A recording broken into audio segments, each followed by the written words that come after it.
Welcome.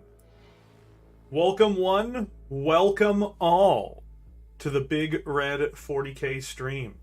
How is everyone doing today? Today is an exciting day, so we're going to have a lot of fun on stream here today. We're going to be running through a bunch of polls with you guys as we talk about who would win. Who would win? It's not just Primarchs and stuff. No. We're going to talk about something that, of course, always gets people hot and bothered, which is, who would win? Who would win in a fight? So, a lot of the time, we've got people who don't live up to expectations in their duels. The painted count would be one of them. But this is going to actually be a part of an upcoming series of videos I'm planning on doing anyway. So I figured, you know what, we'll have fun with it in stream first. Why are we running into Polish people? What do you mean? I'm a Polish person. That's my background. Why would you be like that, Wolf? Recovering from food poisoning, but otherwise... Oh, that sucks, Besker. So... Today of all days, my friend, today of all days will be very exciting. Because today we are going to ask the question, with a lot of different ones, who would win? Chris, I'd be careful what you say. We might put the lion up against Sanguinius. Just to spite you. Just be like, yeah, so we're wondering who would win. I am the lion. I'm the greatest duelist in all the Imperium. I'm this, I'm that. I'm all that. It's like, who dares challenge the lion? It's like, and up against the lion here, we have Sanguinius. As you just see him, like, you just see this look in his eyes, like, just kind of widen up, like, can I get a different opponent? I have a reputation to maintain. So, Chris is like, oh no. It's like, whoever is going to be its lion's hand, it's the lion versus Sanguinius. You just see the lion like, oh. Anyone versus Sanguinius, unless you're Horus or the Emperor, it's immediately like, oh. Even Leman Russ. Leman Russ thinks he can beat anyone. To be honest, he's probably right. Except for he's just like, I cannot beat Conrad Kurz. And I cannot beat Sanguinius. It's like, fair enough. What are we doing today? Jagerbomb today, Waze is gonna find out who would win. That's what today's stream is gonna be about, boys. So I'm gonna be putting up a series of polls as we go through it, and we're gonna ask the chat, once we get past up to the 15-20 minute mark, as we always do, it's gonna be a question of, we're gonna first put up who we think should fight who. It's not all Primarchs and stuff. It can be any two characters. And then we're going to be like, who would win? Now, you may ask, why am I doing this? It's because I actually have a plan for the next few weeks for a series of videos that are going to largely be lore videos. Mostly in 40k, though a few fantasy ones. I got the idea because I was talking with you guys the other day about Storm of Chaos. About how Grimgor Ironhide saved the world in the original iteration of the fantasy lore by going over and stomping Archaon at the height of the Second Battle of Prague. And you might go, well, why is that? Well, the reason why I wanted to do that is because I think it's an interesting setting, so I think it's interesting to do it, regardless. But I also wanted to do that because it was, I have an interesting way about how I want to do it. If you take a look at the old HBO documentaries they used to do on different boxers, they would go over the lives of the two boxers before going over the fight that they were going to have. So, like, you would see one about George Foreman and Michael Moore or something like that. And, like, building up to that moment where the fight happens.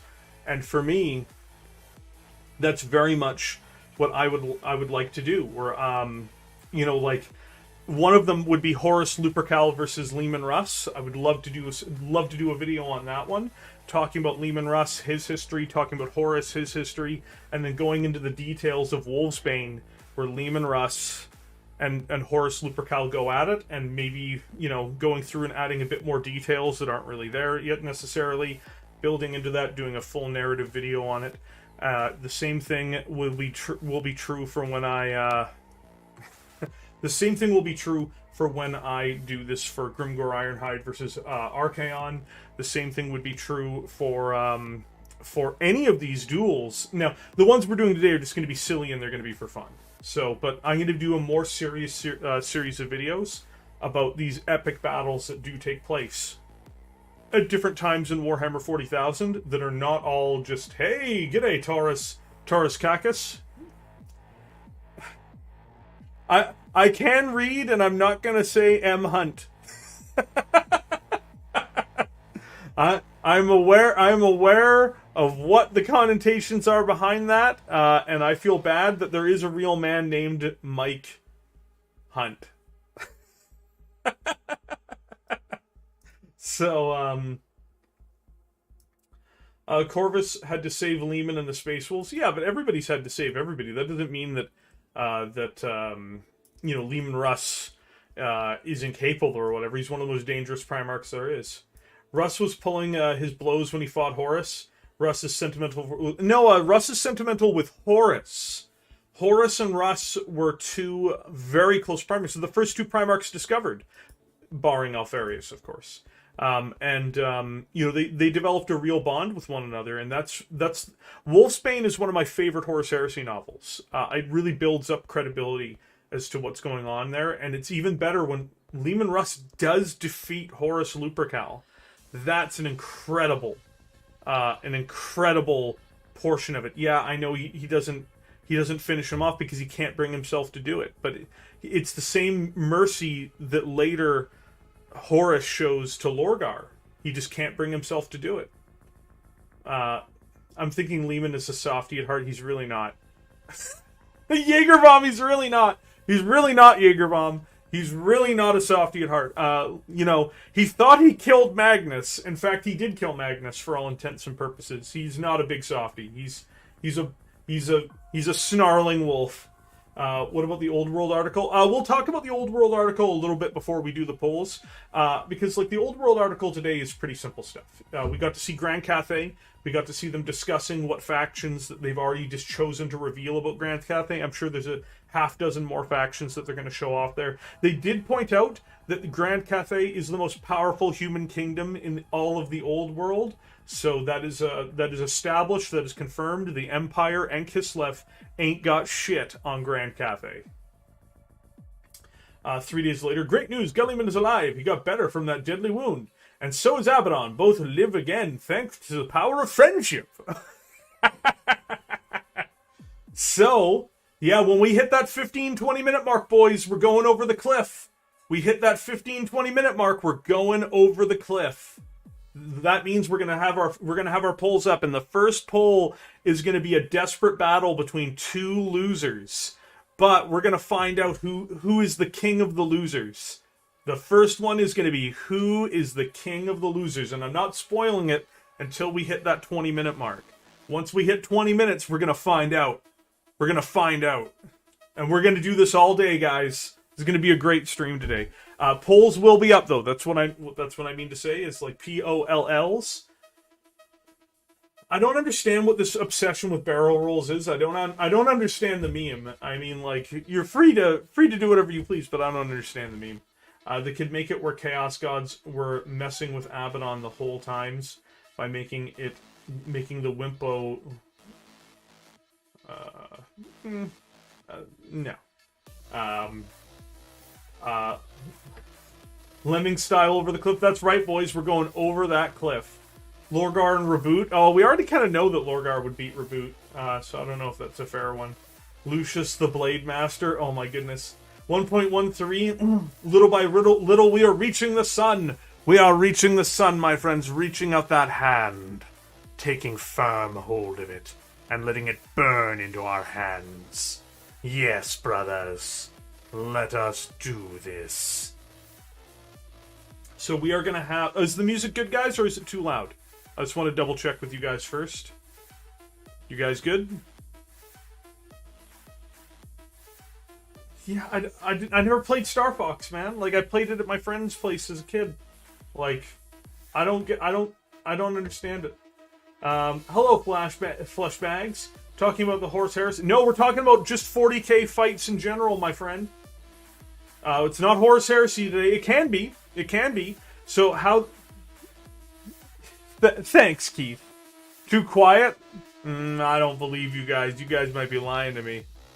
Are you guys lying to me? Which is worse, a character you're supposed to hate or a character you're supposed to love but end up hating? I don't hate many characters because I'm meant to hate them. I view them as having a role in the story. That's about it. Would be amazing if Lorgar shows up. Well, John Baptist, that's objectively not true, but we'll see. We'll see what the polls have to say. Would be amazing if Lorgar shows up, looks at Abaddon, then bestows upon him the blessing of the 4 Chaos Gods against his will, making him into a Chaos Spawn. No, that'd be amazing. Oh no, it's always great to have you here, Hugh. All right, okay, good. Not lying? All right. Thank you for joining. Thank you, John. You always speak the truth. You know, I really have to say that I don't think the Imperium always wins, nor is the Imperium the good guy. Just in case anyone needs to know, the Imperium is not an aspirational state. It is in no way good guys, and humanity would be better off dead than living under the Imperium. But I love the Imperium all the same. Has nothing to do with how much I love the Imperium of Man. But, guys, they're not the good guys. They're just not. Barabus. Hey, the Forces of Chaos aren't the good guys either. Again, the same thing applies to the Forces of Chaos. Remember, guys, if you're enjoying your time here today, hit the like button. Hit that button. Just do it. So, yeah, we're 7 minutes away before we hit the beginning of the first poll. John leading the Loyalist Rebellion against Barabbas? Sure. The Fallen are the good guys? The Fallen are not the good guys. No one's a good guy in Warhammer 40,000.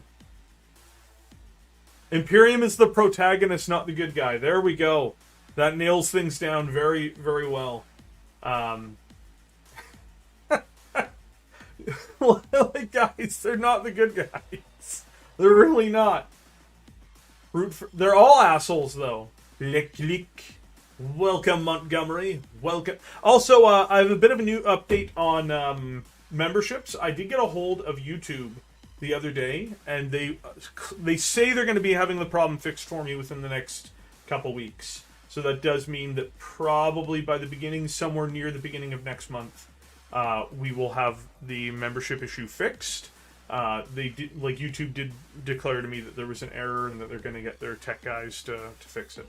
So just as a heads up, guys, that will be fixed. Iron Warriors are the good guys, trust me. Soylent Green is people! Soylent Green is people! Pete Miller, the only good guys in the whole Warhammer worlds are the Ogre Kingdoms. Guys, this one... No, in Warhammer Fantasy, there are good guys. I'm not talking fantasy. I mean in 40k. In Warhammer Fantasy, the High Elves are just good guys. The Wood Elves are kind of good guys. The Empire, it's a medieval society. You know, like a medieval society is not particularly evil. It can be ignorant and all these things, but it's not super evil, and it allows for the worship of things that aren't chaos. So even if you don't agree with Sigmar or whatever, you're not actually killed for that as long as you're not worshiping chaos. It's a morally gray area for the most part, but like the old world is a dark place, but there are good guys in the old world. It is not the same as Warhammer 40,000. Can I post a pic from Google for stream models? No. Unless you painted it, don't do that, please. I am sure I can find a dirt farmer on some planet that's a pretty good guy bear. Yeah, I'm talking about like the institutions themselves. Tau are the biggest Tau are horrendous bad guys. They're like full Brave New World. They are not good guys. That's the thing. Like, people who perceive Tau as being the good guys are wrong too. They're objectively evil. Technically, Tyranids are good guys because they want to eat all the bad guys. Nah, that's not how that works. Who will we make Caiaphas Cain fight? We will have a Caiaphas Cain fight. There's going to be a ton of them, guys. So, for most of these, we're going to find out who we want to see to fight who. But the first one out the gate, and it's going to pop up in the next 4 minutes. It's going to be a 5-minute poll for people to vote in. The first one out the gate is going to be a real banger for who you guys think. Both of them have lost to remarkably weaker opposition, despite having strong tabletop rules and supposedly being the top tier bad guys in the galaxy. We are going to see an epic battle of ultimate destiny. The ultimate showdown each time. And the first ultimate showdown is going to be truly magnificent. Tyranids are the good guys, they just need to eat. It's not for us to judge. That's not really good, though. Frog, if I posted it on Google and I don't have images anymore, well, as long as it's your model, no problem. Dark Elves are the true good guys. They're just misunderstood. The High Elves are traitors. I don't think so. Marathi proves that's not true. Guys, we need to make Caiaphas Cain win. Why? Because of the memes.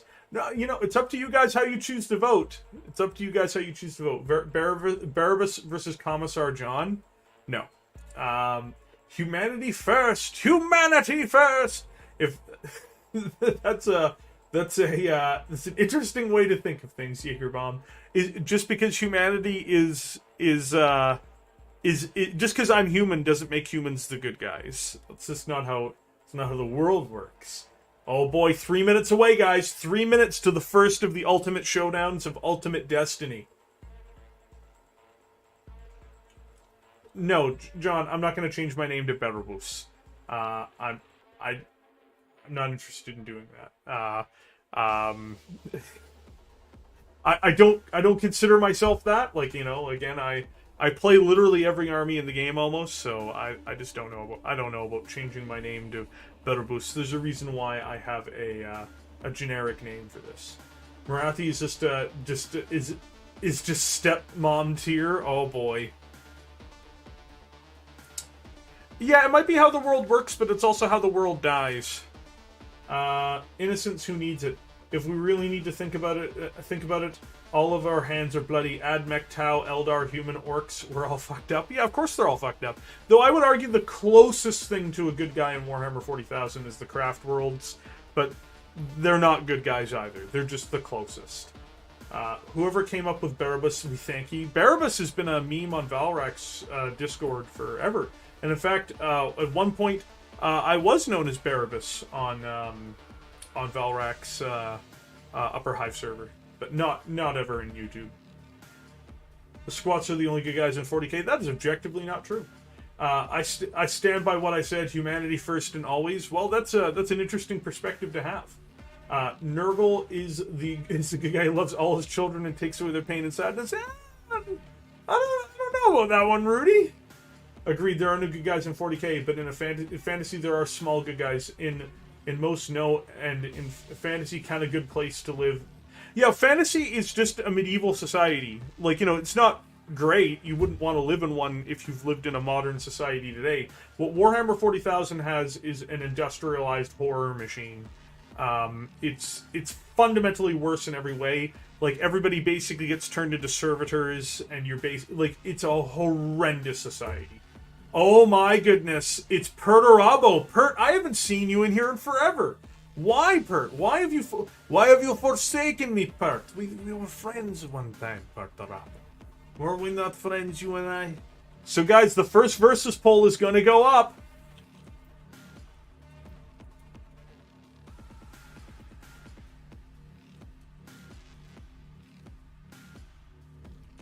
Hold on. Let's make sure I spell this correctly.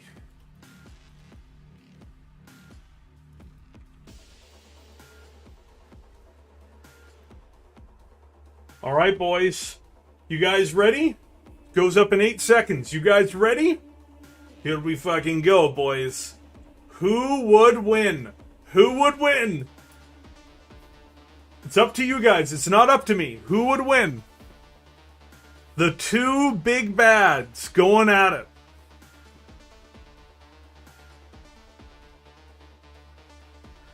Well, I mean, yeah, I root for factions too, but they're all bad guys. You know, that's just the thing, Jaegerbomb. Like, you know, I play Minotaurs. You know, I played Wordbearers. Wordbearers aren't the good guys. No, the Empire of Man are totally the good guys. Why? Simple. No one views themselves as the villain of their own story. Fair enough. Khorne is the least... no, Khorne's pretty... I don't know about that. I would argue that Tzeentch is the least evil of the Chaos Gods.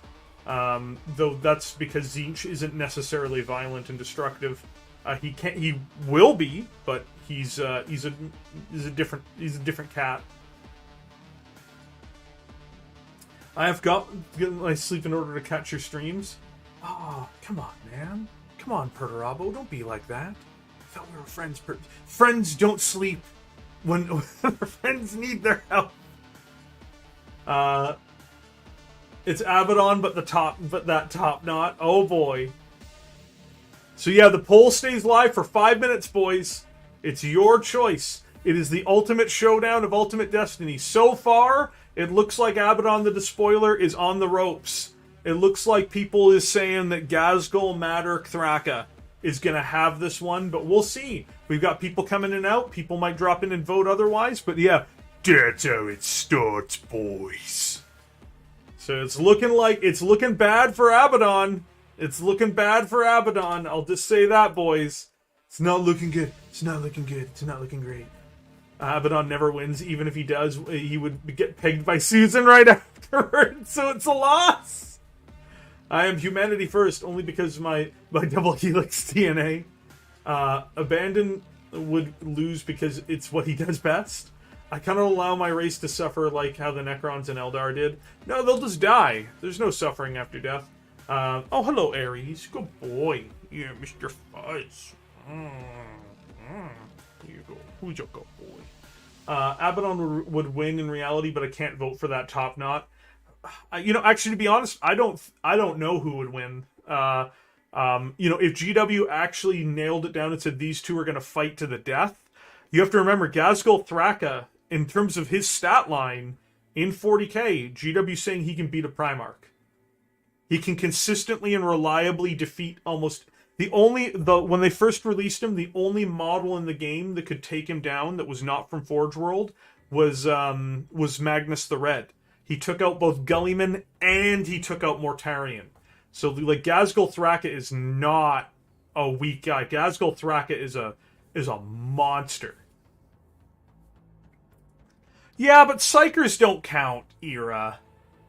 Abaddon will lose because he monologues. So can you imagine, like, he's trying to monologue, and you just see Ghazghkull reach up with his claw and crush his left arm with Drachnian, and it's just like, never talking out of you! Time to fight! And just headbutts him. Oh, that'd be so cool. He's trying to survive. Abaddon polls are tainted. Oh, no. Well, we've got 30 votes. We're 3 minutes in. We got 2 minutes left. 2 minutes left before the first winner is declared. And you know what the first winner looks like it's going to be? Ghazghkull Madurk Thraka. Wow. I shouldn't be that surprised, but it's always surprised when you see the boss winning.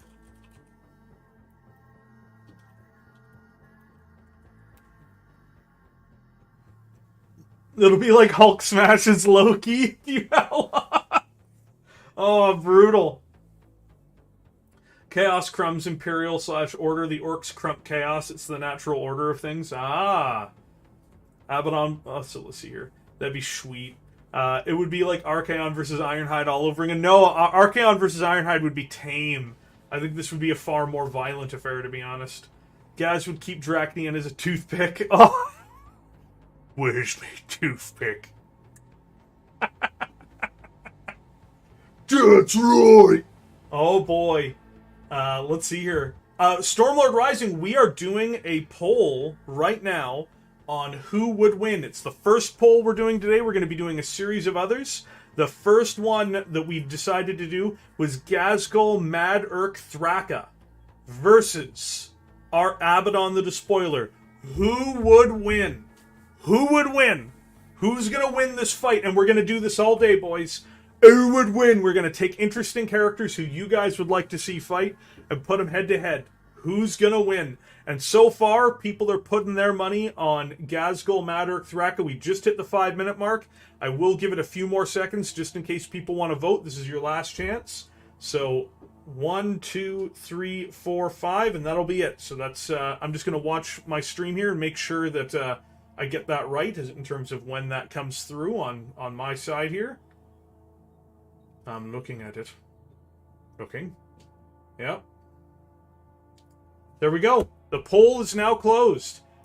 And according to you, the viewers, Ghazghkull, Mad-Urk, Thraka annihilated Abaddon the Despoiler at 2. He beat him 2-1. You guys more than 2-1. You guys didn't even give it 2-1.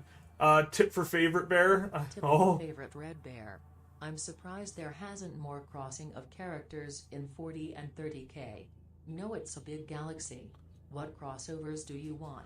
How do you mean? Do you mean like how do you mean by if you could elaborate, Jägerbomb, what do you mean by crossovers? Do you mean like from characters from 30k making it to 40k? There should be very few of them. There should be almost none. Bjorn the Fell-Handed is one of them. The Primarks are some of the other ones. There really should not be having almost any of these characters crossover, except for Chaos characters, but most of them still got killed anyway. So it should be very rare. It should not be common. So Ghazghkull won, boys. Ghazghkull defeated Abaddon the Despoiler and broke his body before casting him into the duffel bag of destruction with a metal dreadnought shaker with him, just to make sure. Yeah, Eldrad was in 30k lore as well. That's true. Absolutely. And same with Belisarius Cawl. Dante! Not what I meant. It seems that some major characters in each setting don't interact with each other. Hey! They shouldn't all interact with each other, Jägerbomb. The galaxy is enormous. It has almost half a trillion stars in it. It's like 300 or 400 billion stars. What are the odds that all of these characters will interact? They shouldn't. They just shouldn't. So, like, I don't think... By having all of the characters interact with each other, it doesn't make sense. Because that makes the galaxy very small. You want to keep the galaxy very big. Many characters should just never meet. Alright, guys. Alright. We're going to have another fight here. And it's going to... Who do you guys want to see fight? Start throwing names in the chat. We've got the first one out. We're going to do another one. And we're going to see who's going to fight. Which two characters would I like to see meet up?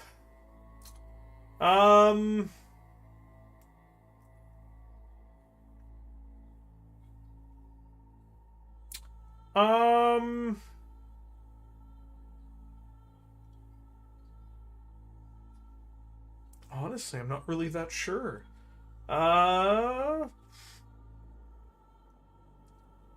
I would like to see Lorgar versus Kaldor Drago, I suppose. But that's only because Lorgar should kill Kaldor Drago.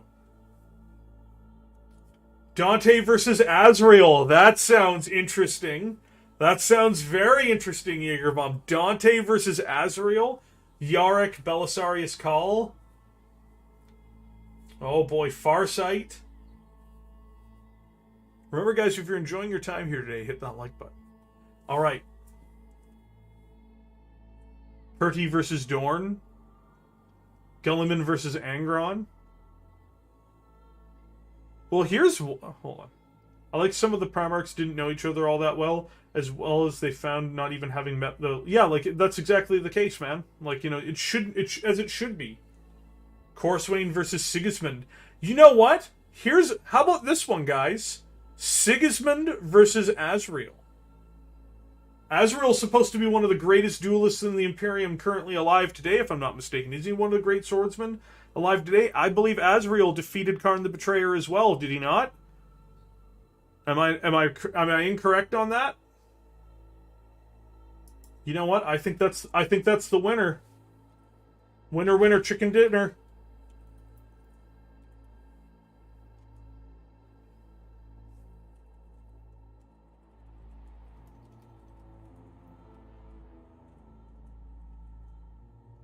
Belial?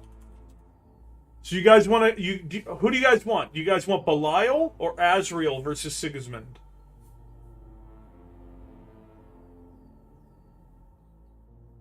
Which one do you guys want? I think Azrael. I think Azrael's more interesting.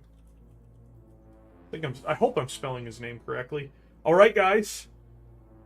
Dante versus a retirement home.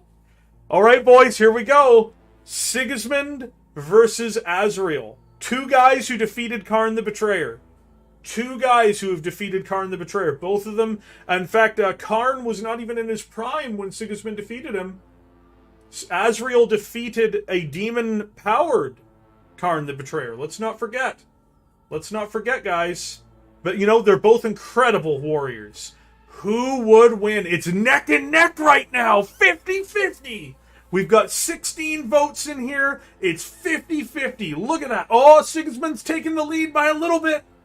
Can Azrael pull this back? Can Azrael pull this back? Will he be able to fell Sigismund in singles combat? We've got 24 votes in. The poll's up for 5 minutes.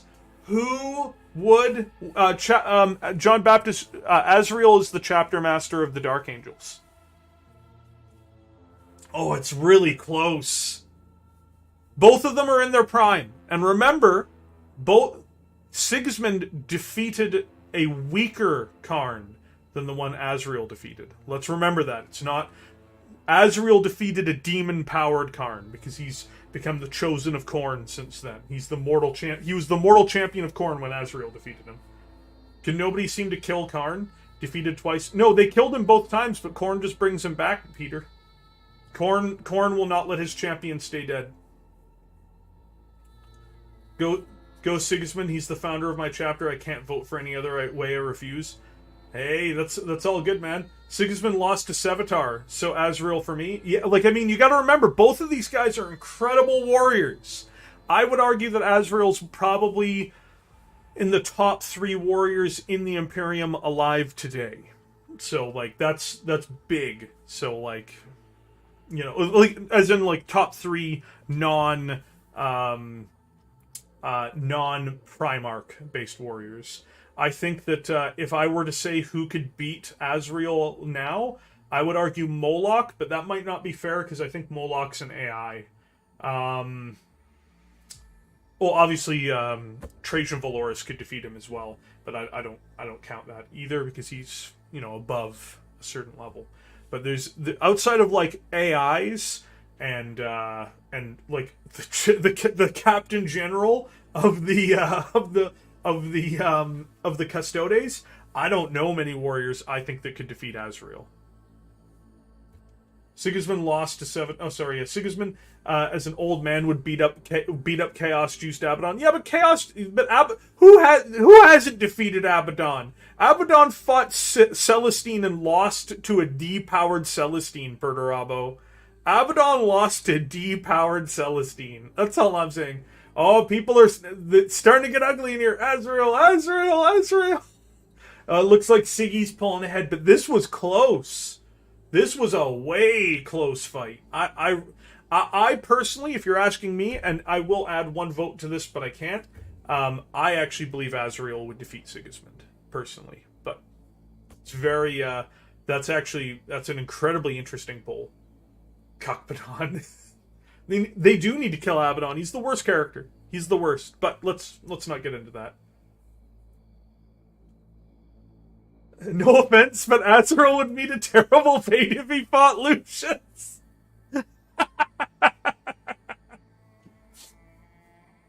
Thomas, they're incredibly talented warriors in Warhammer 40,000, and both of them are very knightly.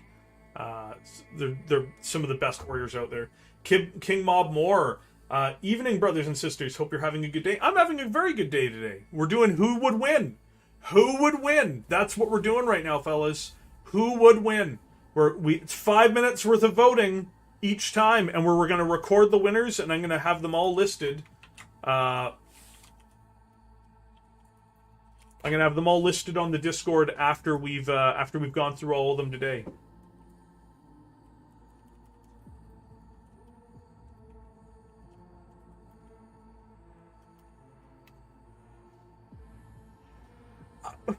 Man, I'm not throwing shade at Sigismund. I like Sigismund. I'm just saying I think Azrael would defeat Sigismund. That's all I'm saying. That's all I'm saying, man. It's not a crime. Like, I'm not upset by the results of this poll. This is awesome.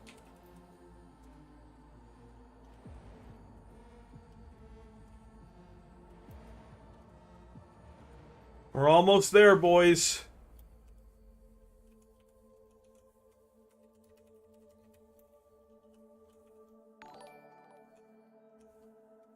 Don't let Valrak hear you shading his best boy, Siggy.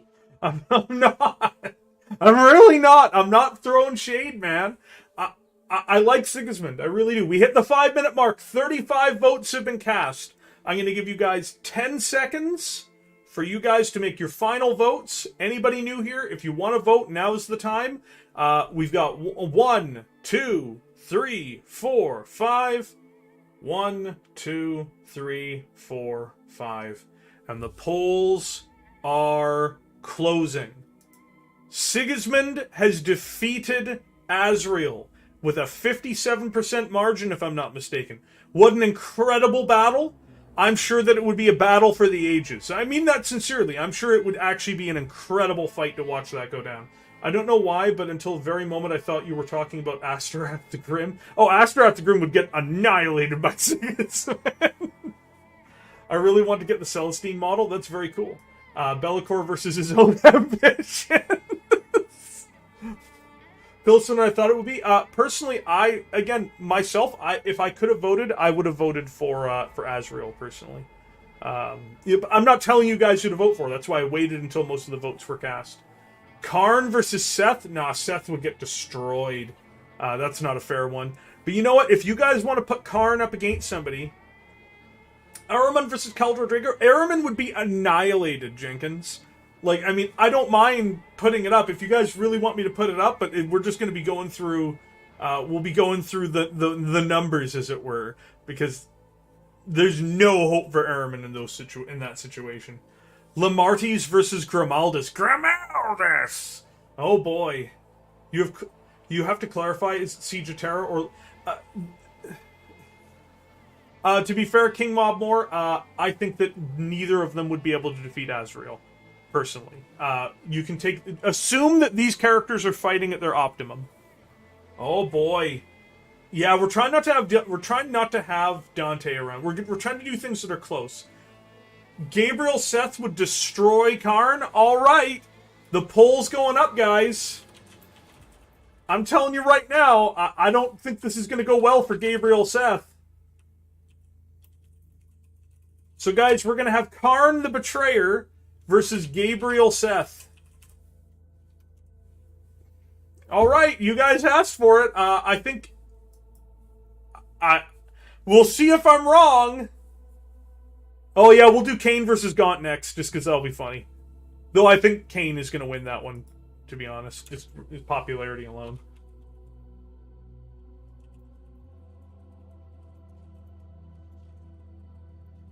I'm telling you right now, man. Like, I don't think it's good. Oh, my God. Oh, my God. Seth just got... I warned ya. I'm like, I don't think this is a fair poll. I don't think it's gonna go well. Like, don't get me wrong, guys. You know, I don't think so. But so far, as these votes have been cast, it's not looking very pretty for Gabriel Seth. Remember, guys, if you're enjoying your time here today, please remember to hit that like button. But we're doing this all day, boys. We're doing this all day. We're going to be seeing who you guys want to fight, and then we're going to find out. The rubber is going to hit the road. The rubber's going to hit the road. Kane is the hero of the Imperium. I know, like, to be honest, I could put Caiaphas Kane up against fucking Rabude Gulliman.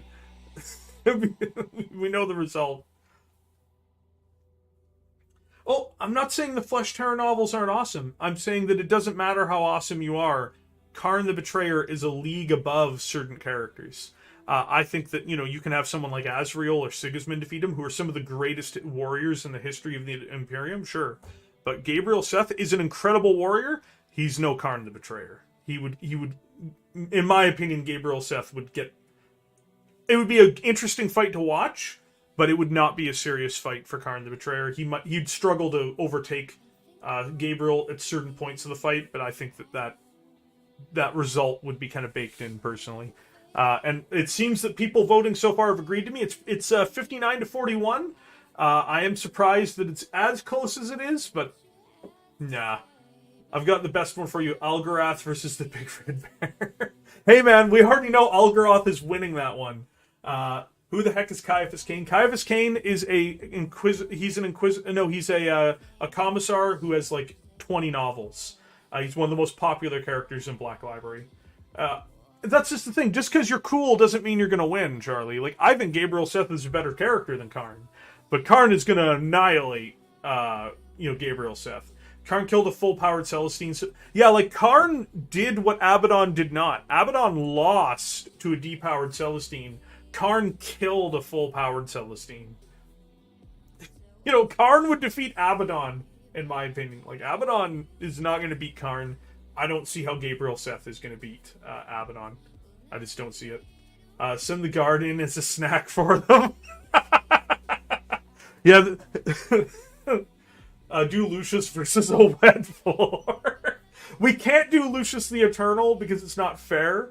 But we could do... I'm sure... we could do Lucius the Eternal versus something obscene like Nakari or something. Something that he can't just transform into. Karn versus equals a Titan Slayer. Karn never misses rules-wise. He's always hitting something. Ragnar Blackmane is a great chapter master, but he did get effed up by Magnus. No, Ragnar's not chapter master. He's a Wolf Lord. What's his name? Logan Grimnar's the chapter master. Yeah, that's just the thing, right? Like, Karn is going to win this one. Oh, Lord Commander Eidolon we could do. Eidolon is fucking cool. Moloch versus Tyberos. Oh, that's a good one. Maybe we'll do that one, Frog. Maybe we'll do that one. Wasn't Abaddon's back turned while Celestine stabbed him? Yeah, but he turned his back to her while she was depowered. He moron. Clongrim versus Pre-Heresy Fulgrim. It's the same then, man. It's a mirror match. Lucius versus a bunch of Necrons. You only need to read one Commissar Cain novel. They're all pretty much exactly the same story. I love Cain's novels. I don't want to say that they're not all exactly the same.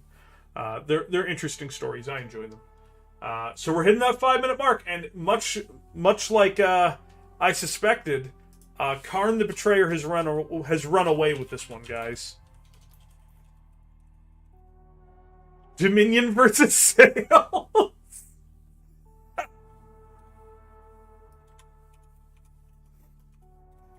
Yeah, Karn has decisively won this engagement. I love this Cyberpunk. I have Cyberpunk running in the background right now. It's great. It's a great game. All right, guys. The poll is closing very shortly. If you've got any votes to cast, now's the time. Now's the time. If you're gonna either, it's too late to really tip the balance, but you can make it appear more lopsided, or you can make it appear less lopsided. But I think that Karn. Yeah, poll. We have hit the 5-minute mark. I'm going to give you guys a few seconds. 1, 2, 3, 4, 5. When I see that on my delay on the video, that will be it. Dominion versus Eldritch Omens. Boo, boo, boo! I didn't... man, it's just the votes. Karn would destroy Gabriel. I am sorry to say it, and the polls agree with me. Yeah, we'll do Eidolon for the... No, we'll do Eidolon for the one after. For the next one, we're going to do a really cool one.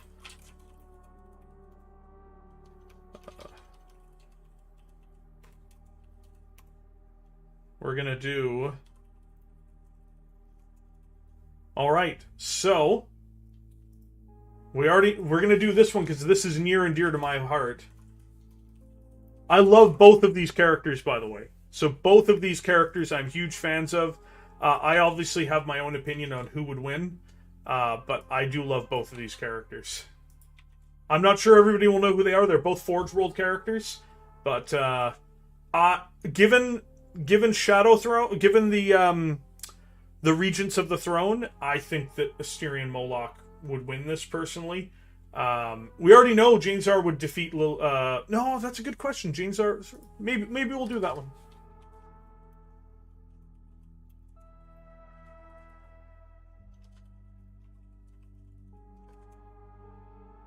Like, I'm not memeing my answers either. Yeah, Moloch literally can't die. That's a big, I mean, he can die briefly. I love the Red Wake too, but he's not, in my opinion, he's not going to be able to defeat Asterion Moloch. Asterion Moloch is an artificial intelligence who is, he literally made the Custodes tremble when they saw him. Asterion Moloch is Valerian was looking him down like, I'm gonna fucking lose. That's an incredible moment in that book. And I love Tyberos, but I'm not saying it wouldn't be an incredible fight either, but Asterion Moloch would probably take it, in my opinion. I can't vote, obviously, in it. I would otherwise. But I think Moloch should win this. I think that people might choose to vote otherwise because they think the character's cool or because they want to meme me. Those are fine. But I think, canonically speaking, if we look at what's been written about both these characters, Asterion Moloch is the big, like, he's not the bigger man, but he's the better fighter. It's almost impossible not to recognize that at this point. I mean, he's a fucking AI built on, basically he's basically Perturabo. Even in game term rules, it's not even close. Like, if you look at the last time Tyberos and Asterion both had rules, like, Asterion would just destroy Tyberos. And, like, for the record, this is not me throwing shade at fucking Tyberos. Tyberos is an incredible character. It's just, I just don't see how that could end any other way. Like Asterion's a nightmare. Like, when the Custodes are trembling at your approach, that's a bad sign. When, like, Valerian's no pushover. Valerian, I think, could probably take Tyberos, and Valerian's like, I'm gonna fucking die. He's literally watching it go towards him, like, I can't beat this guy. He's not human. Ah! The Custodes shitting his fucking golden underwear. Oh, like, you just see him out there like, I'm gonna die. What if a Dreadnought became a Chapter Master? We have that. That's the Chapter Master of the Red Scorpions, if I'm not mistaken. He's currently a Dreadnought. A veteran Iron Warrior Warlist is constantly reincarnated with the memories of previous lives. Nice, good Moloch. Yeah, like, Moloch is horrific. Throw shade at the Shade Lord. Are we? No, I'm not throwing shade at anybody. There's no shade to throw here. But no, like, both of them incredible fighters. I know it's been said a lot, like, people bring it up a lot, but I mean, I just don't see how Tyberos could win this one. The Red Wake needs nothing written about him. He is the Red Wake, pretty much the Night Haunter reborn. Well, Night Haunter actually had some mobility in the Red Wake's and Terminator armor. Red Scorpion Chapter Master is in the Leviathan. Yeah, he's a big boy. Henry Cavill Custodes, better watch out. Yeah, I mean, doesn't the Space Wolves have a Dread as a Chapter Master? No, Bjorn the Fell-Handed is a venerable Dreadnought, but he is not he was the Chapter Master. He was the Great Wolf. He's actually from the era of the Horus Heresy. He was one of Leman Russ's companions, and I feel very bad for Bjorn, because he was basically told to stay behind, and he wanted to go with Leman Russ, and Russ left without him. And Bjorn has always felt from that moment on that he's a failure. It's very sad. It's a very sad story. It's a beautiful story, but it's very sad. We're almost at the 50. We're almost at the 5-minute mark, and it looks like Lord Asterion Moloch has pulled ahead. Looks like he's pulled ahead 60-40. 60-40. This is a close one, though. But as I said, like, if it were 50-50, I would have cast the deciding vote. in favor of Asterion. And I'm not just because I play Minotaurs. They're not the best chapter in the world either. Like, it's just a matter of it's just not a fair. It's just, I mean, it is a fair fight in the sense of you have two men fighting, but Asterion is, you know, he's a beast. I'd actually argue that he could defeat Azrael even. So I mean, I don't know. I think Azrael defeats Tyberos as well. So we hit the 5-minute mark. Here we go. 1, 2, 3, 4, 5. I'm gonna wait till I see that on the stream here, and then we're gonna go, and then we're gonna do another fight. So we're gonna do one more fight that's not Primarchs, and then we're gonna do a Primark fight as in fight number 6. Boom. 61%. 61%. Tyros will still win my mechanical heart, and there's no convincing me otherwise. I'm not saying for you not to say he's a better character. It's just, it's not about the character, though. We're talking about who's going to fight. So, Trazen versus the Blood... Ravenor versus Eisenhorn. I mean, we're already kind of getting that to some extent. Guys, we are now going to be down to... People wanted to see Eidolon. So we've got Eidolon on here. So we're going to have Eidolon versus who? Who do you guys want to see Eidolon fight? And we're going to say that it's Noise Marine Eidolon. So Eidolon after he's received all of his gifts from Slaanesh, and after he's received his new voice box and everything. We can do that one after we do the Primark fight, Tech Priest Gamer. We're going to do this all night, boys. We're going full strong, man. We're going the whole way. We're not doing the Emperor of Man versus anybody right now. There's no reason to do that. Lord Eidolon, you peasant. Alright, Lord Eidolon versus who? Who are we going to have him up against, guys? No, it's all... Mark, we're going to be streaming for a couple hours today, man. So don't worry about it. We're doing versus fights the whole time. Whole time, all the time. No, we're not going to have him fighting. Valrak is not a canon character. And if he was, he would lose to Eidolon. I can tell you that as someone who wrote part of his backstory, at least originally. I'm sure he's going to rewrite it, but I would say that Valrak would lose to Eidolon, personally. Do you guys want to see Lord Eidolon versus Castle and Crow? Is that what you guys want to see? Do you guys want to see Lord Eidolon versus Castle and Crow? Let's see. Is that the one you guys want, or is there someone else you want to fight Eidolon? Is there someone else? Eldrad versus Eidolon. So Perturabo wants Eldrad. Then we've got Castle and Crow. Is there anyone else on the list that you guys would want to see fight Eidolon? Who's going to take Eidolon to town? The writer has spoken, Castle and Crow. All right, guys, Castle and Crow.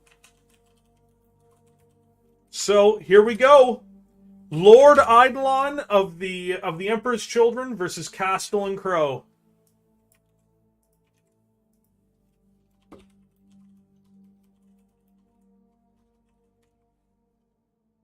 Boom. Who, in your opinion, is going to take that one home? We'll have an Ahriman one at some point. I promise, Rudy. I promise we'll have an Ahriman one. But again, I don't like his fights are either ones that he would absolutely devastate or he would get entirely annihilated in. It's very hard to find an equal opponent for Ahriman. Because like either people are way above him and would just destroy him, or he's way above the others and he would destroy them. So I know who I think would win this particular fight, but I'm going to hold off a little bit. I'm going to wait till minute 3 before I say who I would think is going to win this one. Oh, it's close. Look at how close this one is. Look at that, guys. Fitty. Yeah, maybe we'll do Mephiston versus Alderaan. Wouldn't that be an interesting one? Mephiston versus Alderaan. Well, we know that the Avatar of Cain can defeat the Swarmlord, RT.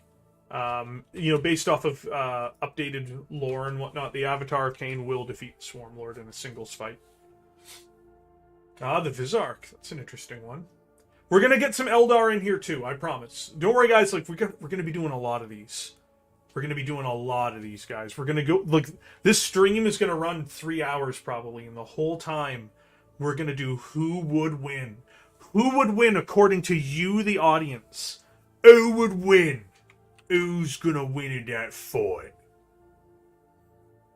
Voting for Crow is serious copium? Oh my, Pete Miller's out there. Get down! Get back down where you belong, you grey trash! Get back down there! Lord Eidolon has spoken. Oh, Savitar. We're gonna have to get Savitar in here at some point. I promise. I promise. You know what? If I've said it before, but if you gave me the power to make 3 Night Lords characters for Warhammer 40,000, Savitar, Joshahal, and Decimus.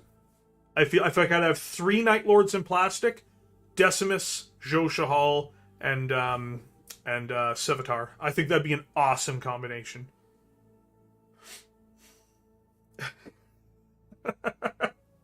Boo, Eldar, hate them. My brother plays them. I love Eldar. They're one of my favorite armies in the game. No joke. I'm not just saying that for the memes. Oh, wow. Look at that. Lord Eidolon has pulled ahead. Perfect, as all things should be. Slanesh favors this outcome. When we hit the 3-minute mark, I will tell you who I would vote for. When we hit that 3-minute mark, I will tell you all who I would vote for.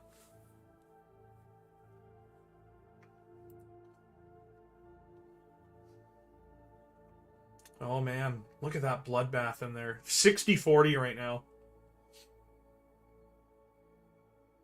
The Crow Demon Sword in his books is basically called a Nascent Chaos God. Yeah, but the sword itself doesn't actually make... The sword is powerful, but I don't think that means he can defeat Eidolon. I think Eidolon is going to be faster than he is. Yeah, we're at the 3-minute mark. I actually think Eidolon would win.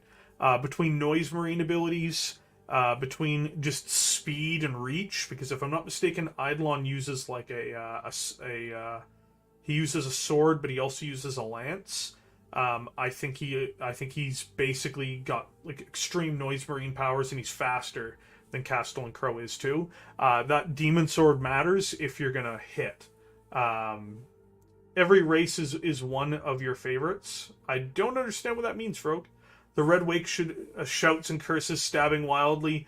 More of a brawler than a warrior. He makes wondrous mess of things. Brave amateurs. Does his part. Oh, Develop throwing shade.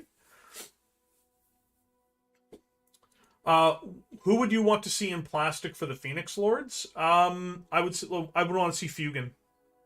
I'd want to see Fugan as he's one of my favorite Phoenix Lords. Actually, who are the Red Scorpions? I don't believe I have them in my databanks. The Red Scorpions are a Forge World chapter.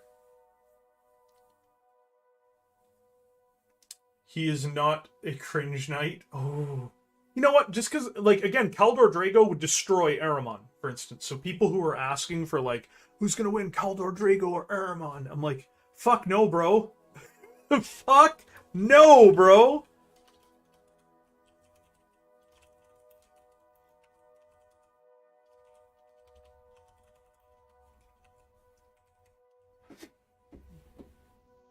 I'm biased, but I think Crow would win, but he's stronger-willed than Fulgrim. Yeah, but it's not about will. It's about sometimes you just die. I think that Eidolon just has more tools in the toolbox to just kill him. Like it's not about like, oh, my strength of will. It's like, you know, like it's about the ability to land blows. And I think at a certain point, just Eidolon has that ability in a bigger way. Hey, no worries. Thank you for being here, Coleman Steven. I want to see all your I want to see all of them in plastic. Oh, of course I want to see all of them in plastic.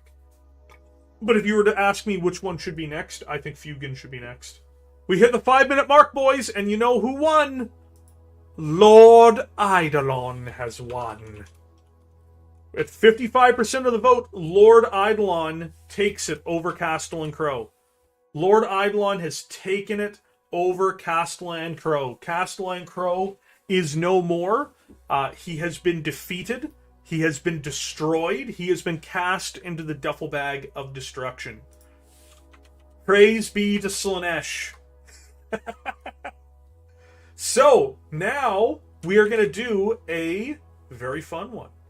We're going to do a Primark fight, guys. We're 6 fights deep. Why not do a Primark fight, huh? Who wants to see which Primarchs are going to win?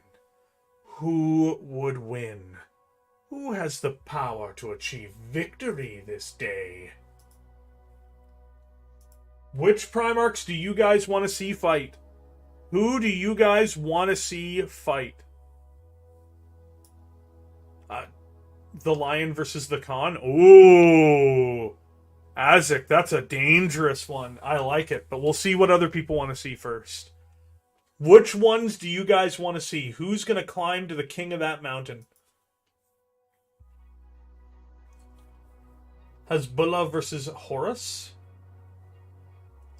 The Lion versus Pedro, Dorn versus Pedro, Lorgar versus Gulliman, Bjorn. Yeah, Tech Priest. We will do that one, but we're not doing that one right now. Conrad versus Corax. Ooh. So, Lion versus Khan. Just to let you know, Frog, Lehman. I don't want to do Lehman versus Angron because we actually know who wins that one. Angron himself more or less admits that he screws up because he gets too impassioned and he's defeated by Lehman Russ. Even though, like, all the World Eaters players huff copium, like, no, he had him. It's like, when you actually read the perspectives of the fight, the reason why Angron quits the field is because Angron realizes he's been outdone. So we kind of know the result of that one. I'm trying to do things we don't know the results of. Basically, Lehman Russ rope-a-doped him and was getting ready to finish him off, and he realized it. He was like, oh, he beat me. He actually has that moment where he's like, Far! It's like, we know who won. We're not going to do the silent. We're not going to do the Emperor versus anyone. I'm not interested in doing that one. I'm sorry, guys. All right, so right now, the lead ones, in my opinion, are Lion versus Khan, or we can do Conrad versus Corax. Which ones do you guys want? Because we'll do both of them, but we're not going to do both in a row. We're going to do another series of lighter ones before we do the other ones. So which one do you guys want to see first? Lion versus Khan or Conrad versus Corax? It's up to you, my friends. It's up to you guys. Who do you want to see? Who will pass through the gates and achieve something beautiful here today? I know which one I would want to see more, but I want to make sure that you guys are getting represented. No, it's not that, because like people would vote for the Emperor no matter what, even though I don't believe he should always win. Missing versus missing? Oh, come on. Well, missing versus missing. No. Then Conrad versus Corax. All right. So far, we've got. So far, Conrad versus Corax is coming out on top. So I'm going to go with that one.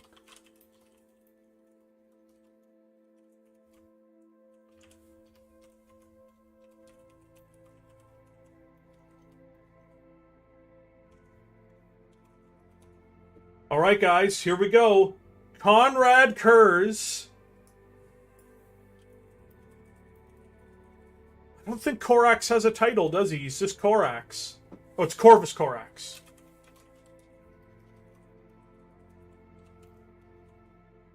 Corvus Corax versus Conrad Kurz, the Night Haunter. Here we go. And just to be clear, these are both in their peak condition. So both of them are ready to rumble. Who would win? I know who I think would win, but I'm not going to reveal it till minute 3. Remember, guys, if you're enjoying your time here today, hit that like button. It does help the channel. It helps us fight Algaroth, the dark master of YouTube. Corax spray paint. Oh, so far, Corvus Corax has pulled ahead in the early starts of this. Conrad Kurz is now far away ahead. Oh, no. Oh, no. Oh no! It's getting closer. It's closed up a little bit. We got a lot of people still who haven't voted yet. Who would win? Conrad Kurz, the Night Haunter, or Corvus Corax? Who is gonna win? I don't even know, because I've never really followed. I know how strong Corax is because Corax defeated Lorgar and fought Conrad briefly before taking flight from him. I think Corax gets stronger as the heresy goes on, but so does Conrad. Because I personally, even though these characters are very similar, I believe personally that Conrad Kurz would win because he can see the future. Also because he fought the Lion and Gullyman both to a standstill, and he's also traded blows with Sanguinius, even though he was eventually stopped in Secundus. He is a I think Conrad is I think Conrad personally is probably the second most dangerous Primarch. I agree with Leman Russ's a set, like, vision of him. I think that the only Primarch who can defeat Conrad is Sanguinius, personally. I think he can beat anybody. So, like, I was interested to do the poll. A lot of people like Imperium versus Chaos. A lot of people love the allegories between Corvus and Conrad, but I think Conrad Kurz would defeat Corvus Corax. It's not any shame, because as I said, I think he'd beat Leman Russ, and Leman Russ is one of my favorite Primarchs. I think he'd beat Lorgar, even at the height of Lorgar's power. Lorgar at the height of his power might be able to barely eke out a victory over Corax just due to psychic powers. Purdy being the most... I love Perturabo, man. Perturabo's a great character. I don't throw shade, man. I don't throw shade at that. Perturabo is a great character. Remember, guys, we go 5 minutes. We go 5 minutes to see who would win. Sanguinius did beat Conrad without power. Well, I mean, yeah, I know. Like, Sanguinius will beat... We're not going to do one with Sanguinius. We're not going to do one with Sanguinius because Sanguinius is basically the most... Like, Sanguinius is second only to the Emperor without being boosted by the Chaos Gods. He can defeat Magnus. As a Psyker, he's second only to Magnus. As a warrior, he's second to no one.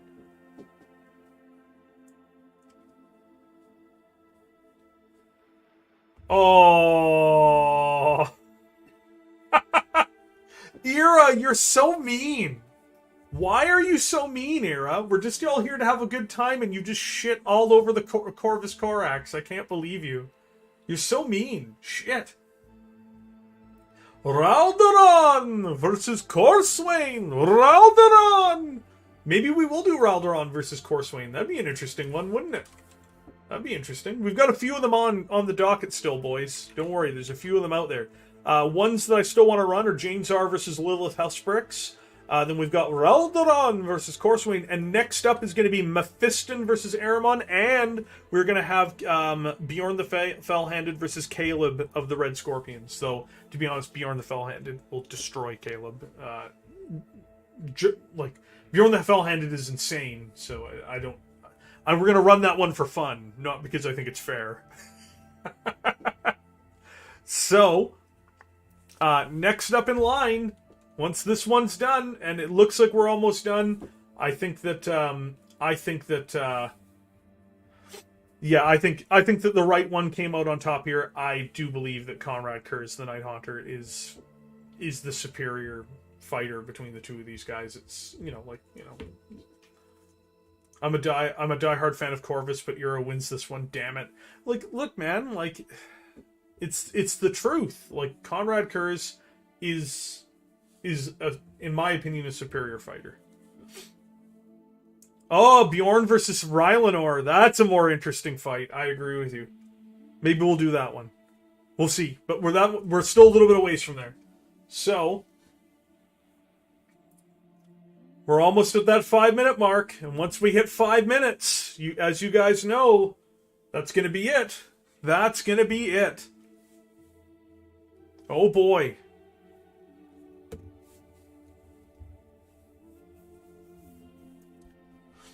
Oh boy.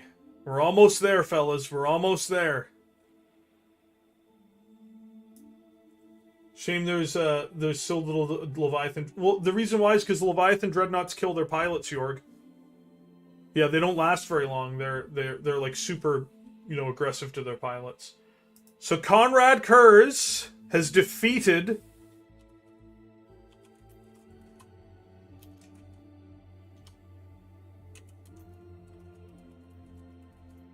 has defeated Corvus Corax 55% with a 10-point margin of victory, effectively. It's a little closer than I thought it would be, but not close enough. So that is that for our dear friend Corvus Corax. I am sorry, Corvus.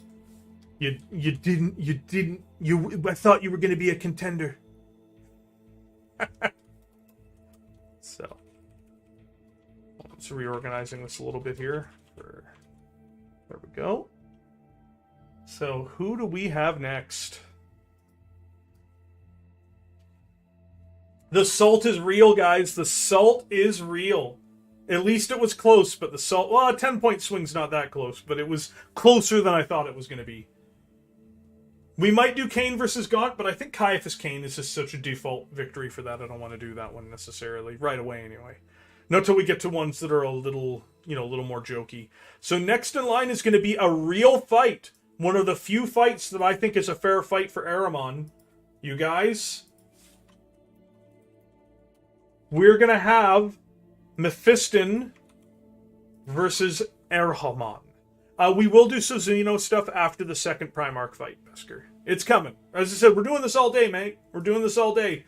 Here we go. Here we go. This is the 5-minute poll. Just give me 1 second, you guys. I'm going to run and grab another drink because I thought I wasn't going to be parched, but I am now parched. So I'm going to throw this part up here. As you guys all know, that I very much... no, different screen. There we go. Yeah. Go. So, I'm gonna be right back with a drink. We will see what the results are. Mephiston versus Armamon. And when I get back, I will tell you guys which one I think would win. But, I'm not sure. It's a close one. That's a really tough one. That's really tough. Both embodying, of course, the two of the most powerful psychers as well, in terms of their gene fathers.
All right.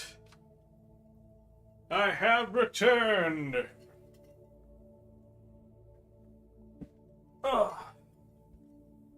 Armamon would summon 1,000 demons and knows the name of. Oh boy, is it getting bitter in the fight? Oh, here we go. Oh, looks like Mephiston has pulled ahead. Mephiston has pulled ahead over Armamon. Oh boy.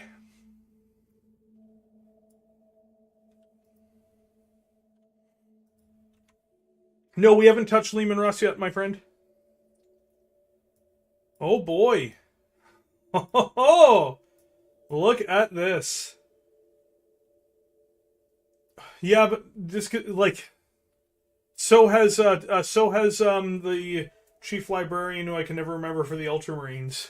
So that's not necessarily a default, you know, oh, he's better. Especially considering how powerful Armamon is. If you were to ask me, because we have hit the 3-minute mark, this is a really big toss-up for me. Who do I think would win between the two of them?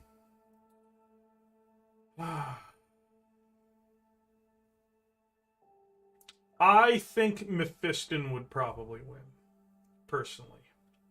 That doesn't mean that he would win. It's because with psychic powers, especially, because it's really it's a psychic duel. They're not like this is what this is. Like they're both incredibly powerful psychers. Yeah, it's so close. Yeah, being able to see the future in 40k is not a guarantee of victory, Captain Isaac.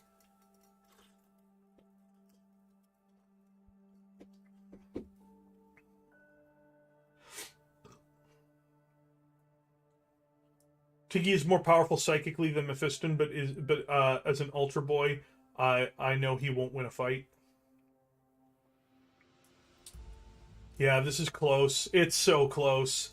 I would personally say, for me personally, I think it's more likely that that Mephiston would win. I know people are saying he can rewind time and all that. That's not how well, he can only rewind time if the other psyker allows him to rewind time, Isaac. That's just not how. Like in a psychic battle, it's not guaranteed. That's the thing. Can he overpower? Mephiston enough to be able to use his powers and abilities so freely? I don't know about that.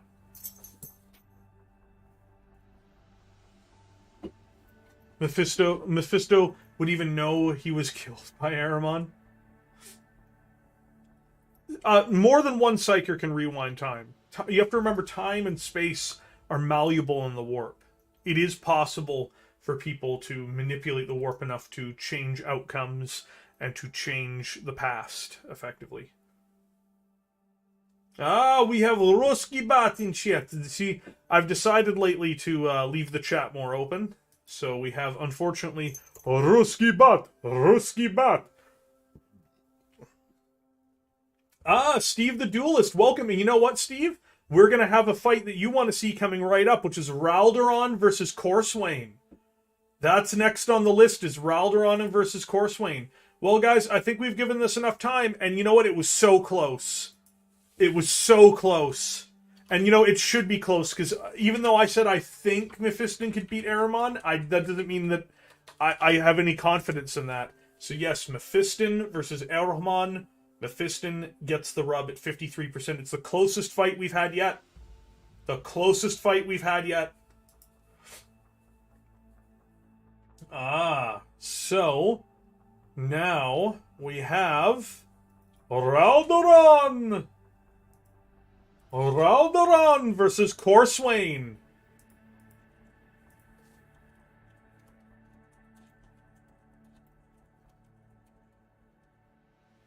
This is a big one. I don't know who would win this one. Full on. I am in no way in a position. I've not read enough about either of them. I know they're both incredibly dangerous. So this is really on you guys this time. This time I can't. It's out of my hands.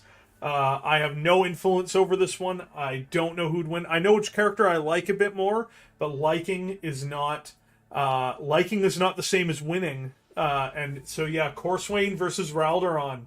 So the first one we did was Ghazghkull Thraka versus Abaddon the Despoiler. Ghazghkull won with a 70% margin. Then we did Sigismund versus Azrael, and Sigismund eked out a victory with 57%. Karn the Betrayer versus Gabriel Seth. Karn the Betrayer destroyed Gabriel Seth with 65%. Then we did Chapter Master Tyberos, the Red Wake versus Lord Asterion Moloch, where Moloch won with a healthy 61%. Then we had Eidolon versus Castellan Crow. Eidolon won with 55%. Then we had Conrad Kurz versus Corvus Corax. Conrad Kurz came out on top at 55%. Then we just had Mephiston versus Armamon, which is the closest one we've had yet. And Mephiston versus Armamon was 53%. And now we are doing Oralderon versus Coursewayne. You know, like I genuinely don't vote based off of popularity personally. I only vote on who do I think would win. Like out of the characters here, who I like Sigismund more than Azrael, but I think Azrael would have defeated Sigismund. I know the chat disagreed with me, but like I think that Azrael is a better fighter than Sigismund personally. I think he's accomplished, defeating peak Karn, possessed by Karn is more impressive than defeating, the Karn on Terra. Karn has grown in power since Terra, and Sigismund was in his peak form at that time. I think Azrael proved himself to be a better fighter. That's just me. You guys disagree, and we got the results of the poll. But guys, we have almost 40 people in the chat here. If you're enjoying your time here, please hit the like button. You know it helps. And if you're new here, please consider subscribing. I also forgot that we have a Discord, which I will put out the invite to you guys. Anybody new? Join us on Discord, friends. Join us. Join us. Join the great legion that we are. So those were the previous winners, Steve the Duelist. Those were the previous winners. It's been very, very, Sigismund was salty on Terra. I tried to go equally in terms of ability and popularity. I just tried to go for ability. Who would win, right? Question about Sigismund defeating non-demon Karn. Like, I think Sigismund beat him without dropping a sweat. Yeah, but you know what? Sigismund did not... Even old man Sigismund, despite being a more venerable warrior by the end of it, struggled with Abaddon, and Abaddon was supposedly never a great duelist. So I think that Karn is... Why Discord name is different than to YouTube one, Sneaky? No, it's because the invite changes every few hours. Space Turtle, unfortunately. So I've got Nightbot, but I haven't set it up yet to spit out my Discord, and I'm actually gonna be hopefully doing that pretty soon.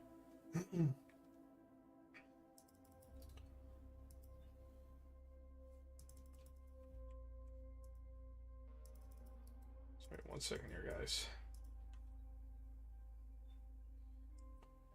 All right. Sorry about that.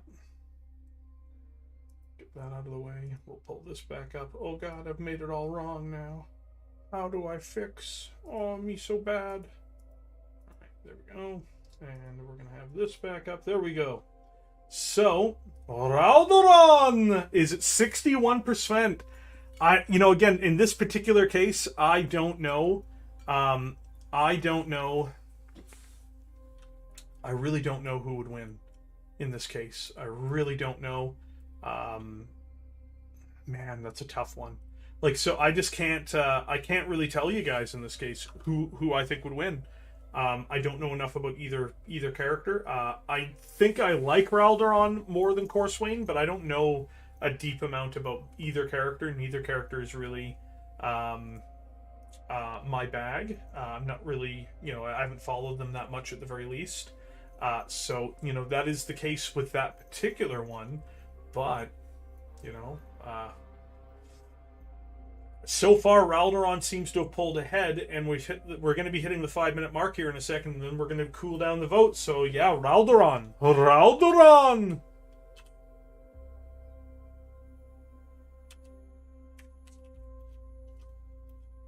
So, Oralderon has so far captured 64% of the vote of 25 votes. You guys, as per usual, 1, 2, 3, 4, 5. When I see that on the side there, we will be hitting the end poll, and that will be that. And that will be all the votes that were cast. We had 10 people opted not to vote. So that's that could have helped Coursewayne out if they thought he was going to win, but Coursewayne has been defeated. Coursewayne has been thrown into the duffel bag of destruction.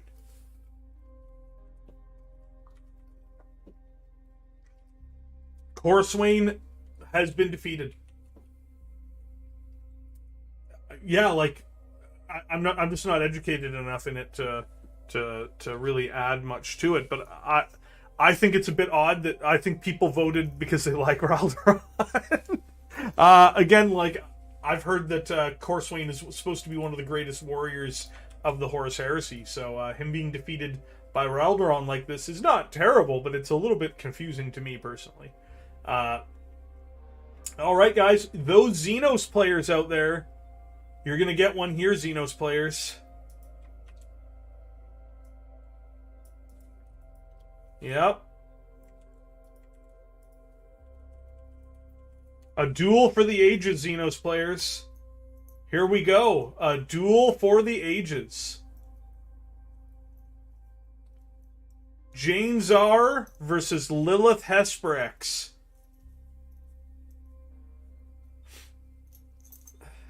Coursewayne as he falls into the duffel bag of destruction. No, no, no. Just falling in.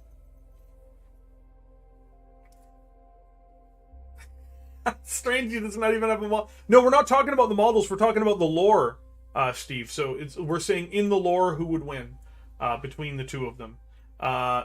So myself, you know, like I don't know enough about either of them. It's not about their models. I just don't know. I don't know any of these two. These are both Eldar. Jane Czar is the Phoenix Lord of the. She is the Phoenix Lord of the Howling Banshees, and Lilith Hesperex is the Queen of the Succubus. Basically, she's the most talented fighter in all of Komora. All of Komora. Jane Czar would go nuts. It looks like Jane Czar has pulled ahead pretty quickly here. Not a lot of Drakari fans in the chat today, boys. Maybe these Drakari are getting what's fucking coming to them. You know what I mean, guys? Maybe fucking Drakari, you know? Jane Czar is the Phoenix Lord of the Howling Banshees. She's basically the greatest Howling Banshee fighter there is. She's got a very beautiful model that came out 2 years ago now. Or 3 years ago. Wow. I meant my name is different spelling mistake. I apologize. Okay then. That's alright. That's no worries. Well, guys, we can wind down this poll a bit early. Not because I don't mind leaving it up, but there's no way Lilith Hesperex can recover from this. Like, she's basically sitting there like she's from fucking Tiger King. There's no way I can there's no way I can martially recover from this. She has been absolutely destroyed by Jane Czar. Like, everyone remaining could vote for Lilith Hesperex, and I think Jane Czar would still win. So we'll leave it up for a little bit, but we're not leaving this up for 5 minutes because, like, I personally think Lilith Hesperex would defeat Jane Czar. So this is a really funny poll to see, being like, wow, really? Like, I'm pretty sure Lilith Hesperex is one of the most dangerous people in all of Warhammer 40,000. I think she definitely. I think Lilith would pick Jane Czar apart personally, Pedro. That's the thing. Like, Lilith Hesperex is, I think Lilith Hesperex could take on the very top tier in the lore anyway. The very top tier of any Imperial candidate, even. Like, I think that Lilith Hesperex would defeat. I mean, I think she'd lose to Moloch, but I think she'd like, of the people we've even talked about today. Oh man, I think she'd beat Castellan Crow. I should probably even kill Eidolon. Like, to be honest. Yeah, this is the 9th edition Salt poll, guys. Yeah, we're going to be playing Total War later today. Absolutely, we're going to be playing as Kislev, the power of the people.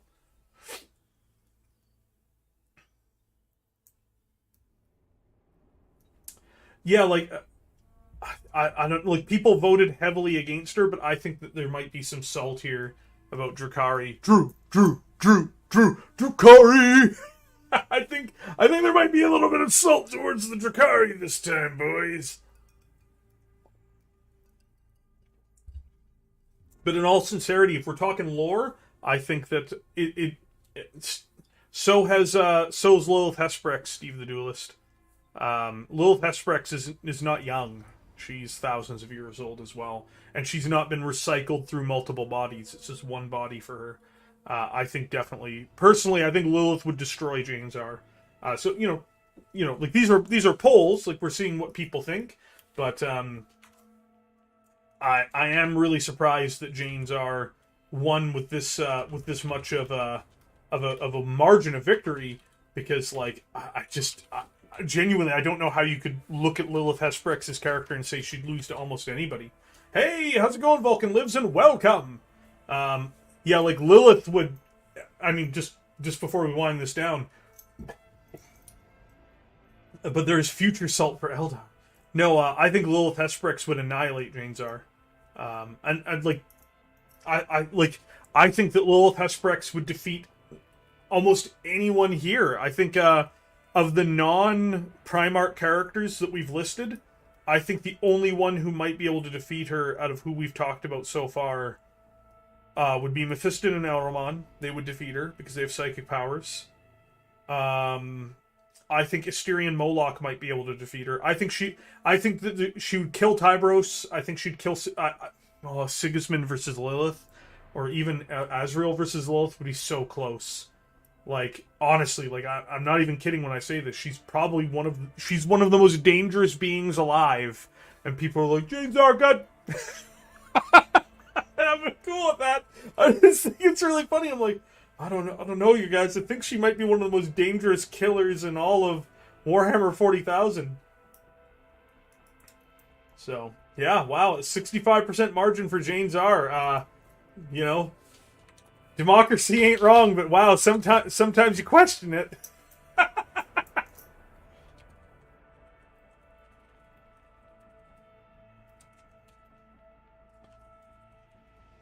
So, guys, we are going to be doing...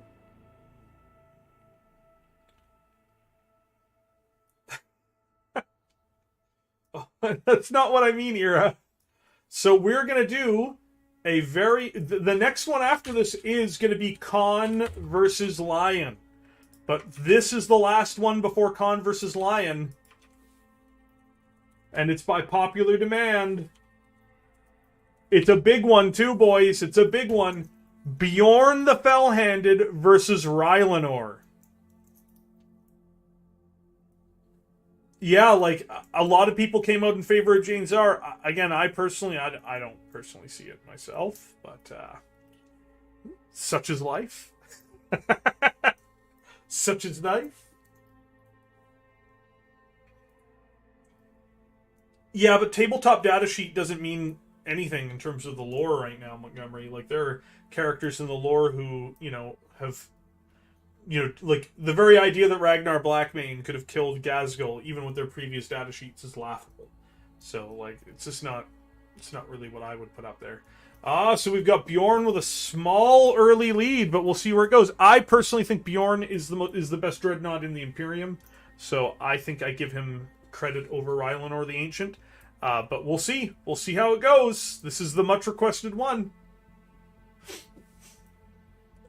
Easy win for Fixed Bayonet. Just runs over, stabs the Titan. A win! Just dies as it walks forward.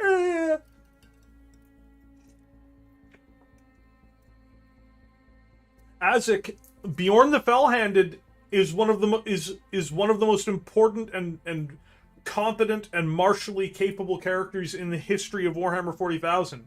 You know, people wanted a fight like this. They're getting it, but like, Bjorn the Fell-Handed doesn't fuck around. Like, he's... You know, like, as I said, I think anybody we put Bjorn up against was going to not do well. Like, even if we used Caleb from the Red Scorpions, less people know who Caleb is, so it would still be an absolute destruction fest. Like, Bjorn the Fell-Handed is the original Venerable Dreadnought in the game. You know, like, that's the thing, like, I'm not talking about tabletop rules at all, Montgomery. Like, you know, I'm talking about in the lore.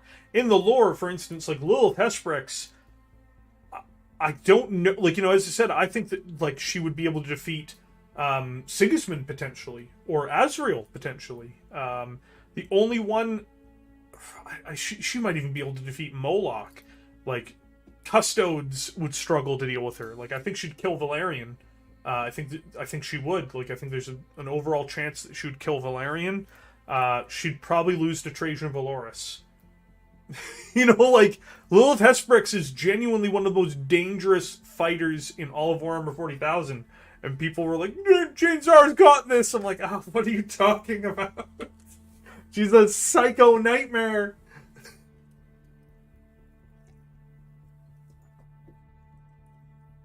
No, we're only doing a one poll per character. For like, I don't want to just keep cycling through the same character over and over again.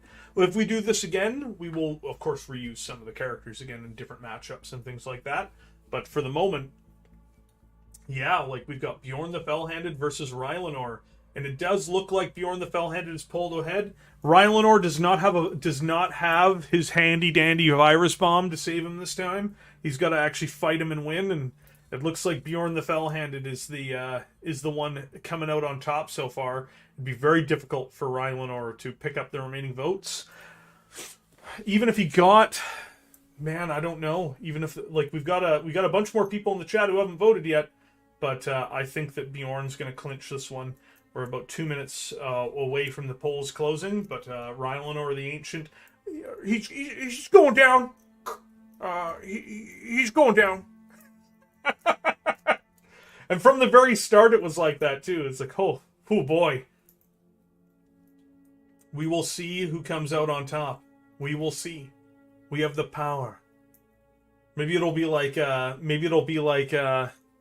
what's the name of that film? The one where they all go into the black hole. Everybody says it's like 40K. Shit. I can't remember its name. Oh well. All Phoenix Lords, aside from Magnarod, died multiple times in the lore, whilst... Yeah, Lilith has been alive. She's in an arena every day fighting the horrors of the galaxy for her own fun and amusement. Like, Lilith is insanely more dangerous than people understand, but... You know, the polls are the polls. It's the same thing where I thought Azrael would defeat Sigismund. I really do. Event Horizon, yeah. Where we are going, we won't need eyes to see. There we go, boys. So, Bjorn the Fell-Handed, I think I can safely say that Bjorn the Fell-Handed has defeated Rylanor the Ancient with a 62% margin of victory.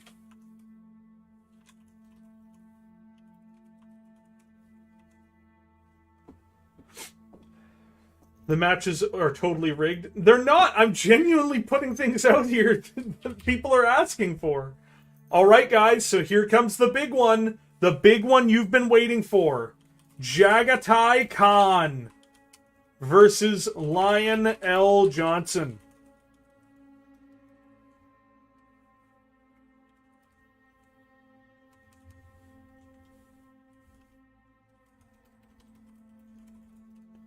Oh boy.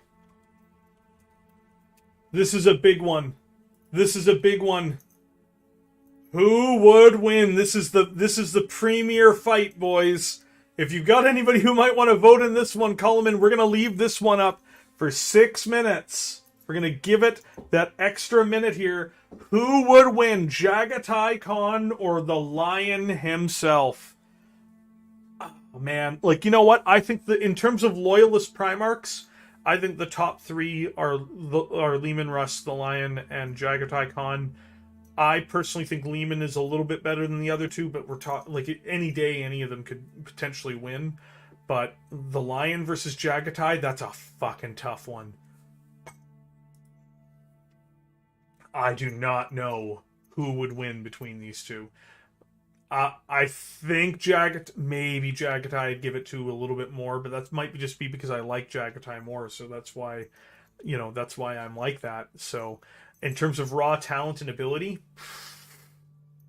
I don't know who'd win. I really don't. Well, take care. Yes, have a great one, Hugh. Thank you for being with us. For the Kongan. Oh, man! Jagatai Khan is pulling ahead.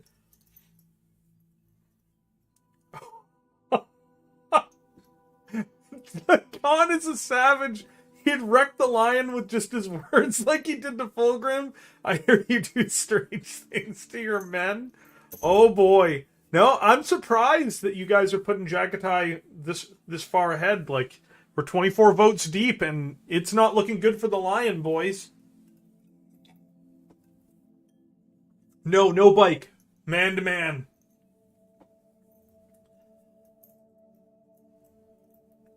Yeah, like, I thought the polls would be a little bit closer to 50-50 King Mob more. Maybe we just don't have enough people in here to really balance it out yet. Oh, it's starting to change.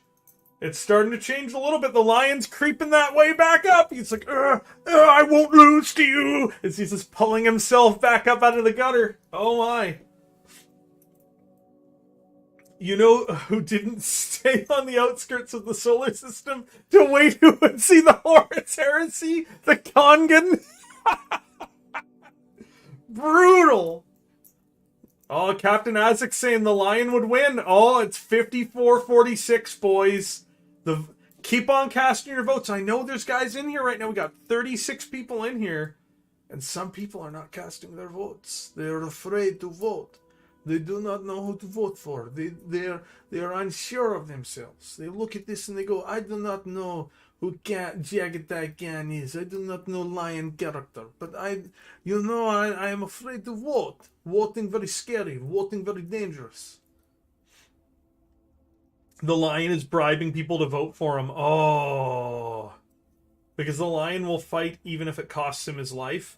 Yeah, so that's literally the same thing for Jagatai, Captain Isaac. He sacrificed his life almost to stop Mortarion.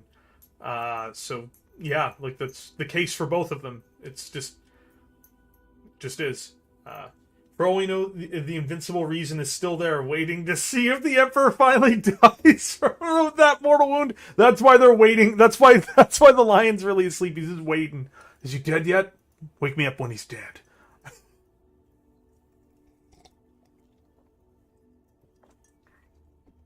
The Khan doesn't need to fight the Lion to win, just speak. Oh, you guys are brutal. You guys are brutal. Brutal. Oh my goodness, it's close. 27 votes cast. We got more people in here, boys. We got more people in here. Who would win? Who would win? That's right. Who would win? Who's gonna come away with victory this time, boys? 28. It's getting a little closer. Every single combat with a Demon Primarch came out even. Yeah, like, I think that the Demon Primarchs have been done dirty by Games Workshop. That's one reason why I'm not really doing a lot with them in these polls. Because they actually got weaker falling to chaos, which, you know, I know some people are like, it just shows they have weak characters. It's like, yeah, but when you give up your soul for power, you're supposed to actually get some power for it. And Games Workshop seems intent on not doing that, as to make the Imperials feel better for some reason. So it's kind of ruined chaos. It's kind of ruined chaos a little bit. I like the Khan, but I think the Lion would win. Old lore, no question. But now he's the loyalist of all. I wanted it to be the Khan, but I still think it's the Lion. The Lion will crush Jagatai, especially if he doesn't have his tricycle. Guys, it's close now. It's 48-52. The Lion beat Kurz. Actually, to be fair, Kurz also beat the Lion and Guilliman at the same time at one point. To be fair, like, he beat Kurz under certain circumstances, Steve. I think that Kurz actually takes the Lion in a straight fight, personally. That's not to take anything away from the Lion. As I said, I think the top three in the Imperium are the Lion, Kurz, and the Lion, Jagatai, and Lehman Russ. But he did manage to defeat him under circumstances, but also under other circumstances, him and Guilliman lost to Kurz. You know, that's a pretty shit sandwich there. Oh boy. Half the White Scarves turned traitor, the Khan killed them all went to help Terra. Half the Dark Angels turned traitor, the Lion failed to kill them, and for 10,000 years later it still slumbers. Oof. And he sent them on a suicide mission after suicide mission. Yeah, I know, right? It's awesome. Well, we're 6 minutes deep. Are we going to get a 30th vote? Is someone going to cast... Yeah, Jagatai Khan is now ahead 53-47. We're going to wind the poll down. 5, 4, 3, 2, 1. As per usual, I'll wait to see that on stream before I hit the end poll. Oh, dude, I finished the Demon Prince last night, Halo. I would say if you want a hard campaign, play Kislev. Kislev is a much harder campaign. There we go. Jagatai Khan ekes it out.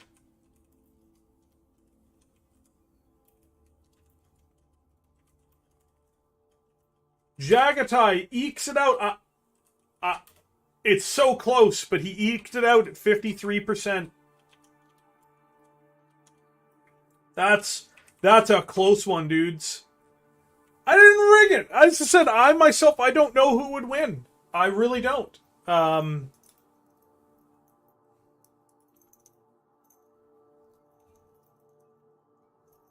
It is about 3 of 5 fights. The Lion and Kurz having the books. The Lion wins. The rest is about a draw. Yeah, again, though, you have to remember Kurz's state of mind is not always so great. Kurz can literally see the future. I actually think Kurz is the best non-Sanguinius Primarch in the... for the record, I don't like Kurz as a character. Have a great night, Keith Moore. I think Kurz is a batshit crazy, annoying character. But I think that Kurz is probably the most dangerous Primarch outside of Sanguinius. I think Sanguinius is the only Primarch legitimately more dangerous than Conrad Kurz. But Kurz is also self-defeating. So, Dark Angels purging civilians from their last fallen hunt. Hear about the dark armored angels on the other side of the galaxy. Abandon their allies and make a beeline straight there. Oh shit.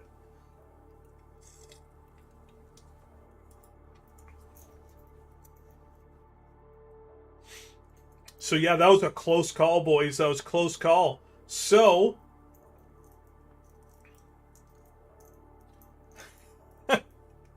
Scarran said, bring me the bear. Yeah, it's terrible. Alright, so...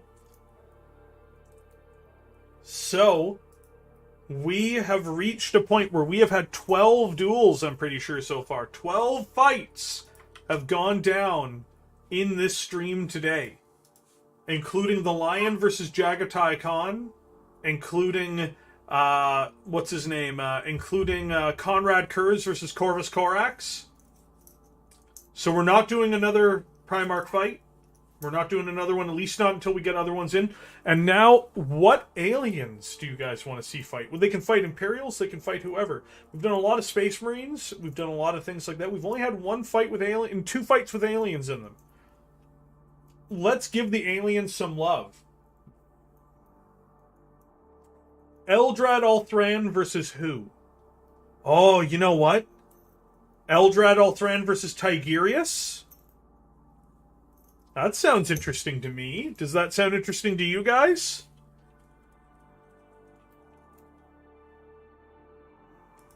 Gruck versus Ragnar? I think Ragnar would kill Gruck easily. Yeah, you know what?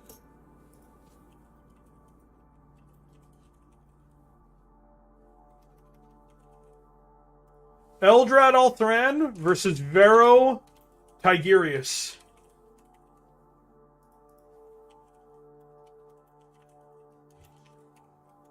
There we go, boys. The 5-minute poll. We got Psyker on Psyker violence. We've already done Gaz earlier, Finny. Gaz defeated Abaddon the Despoiler.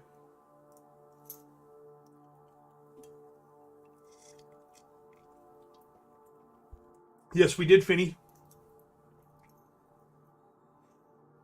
So there we go. Eldrad Althran versus Vero Tigerius. Who would win? Cast your votes now, boys. We're there. Who would defeat the Eldari? Is Tigerius gonna be able to eke it out and defeat Eldrad No, he is not. Holy shit. I don't know if this is 87-13, guys. I don't know. I don't know if this is an 88. Oh my god.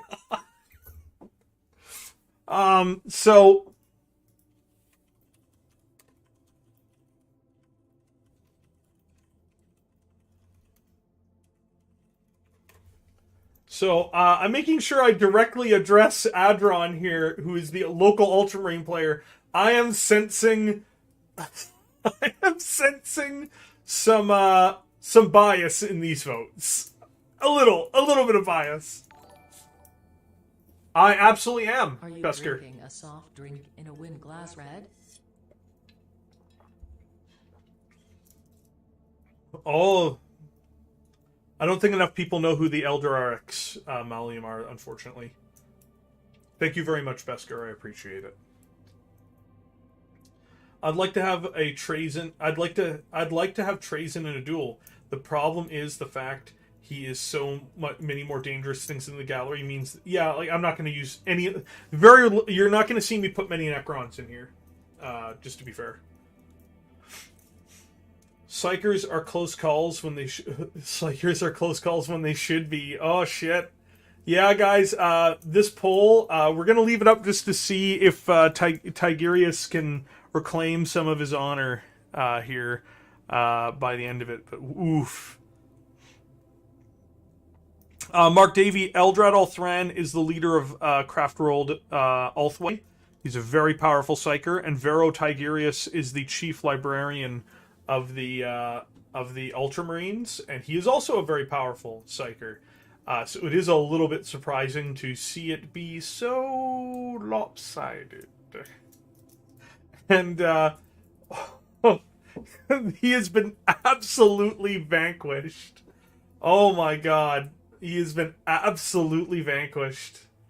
Horrible. He's just been... I'm not even gonna, like... There's no way the votes are gonna make this any prettier, so we're gonna wind that one down. And, yeah, Eldrad...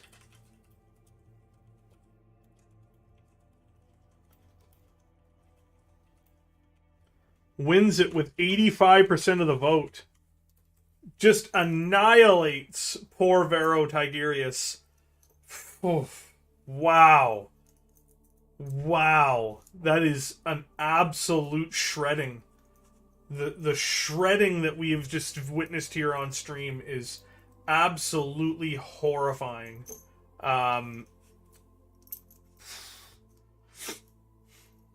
Because we love to taste Ultramarine tears. Fuck, dude. Nazdreg would destroy Gorguts. There's no reason we would do that poll, unfortunately, Frog. It would not... There's no way. Who do you guys want to see Kabanda fight? Not a lot of Blueberry fans tonight. Like, fuck, I thought it'd be closer than that. Fuck me. It's like shit.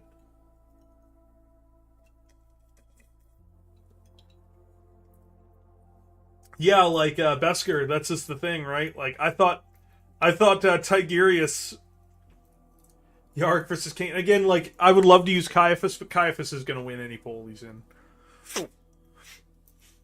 Who do you guys think? Kabanda versus who? Kabanda. Who are we going to have Kabanda fight? Who should Kabanda fight? Finny, there's no way.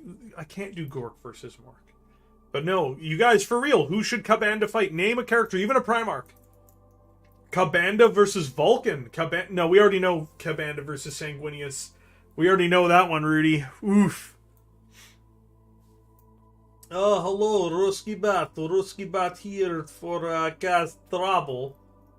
We're going to be uninviting Ruski Bat. Yeah, like, it was real sad. Tigurius got annihilated, Maddie. He got annihilated. It's the most lopsided. I should not have been that lopsided. Kabanda 40,000. Kabanda versus the Void Dragon. Kabanda versus Scarbrand. Oh, there's a delay all the time, dude. Like, I've got it set to low latency, but there's still like a 5-second delay. Tybros the Red Wake was defeated by Lord Asterion Moloch much earlier. Kabanda versus Vulcan is a strength versus strength fist fight. All right. Kabanda versus Ruski Bat. Ruski Bat. Oh, Kabanda versus Angron. I like it.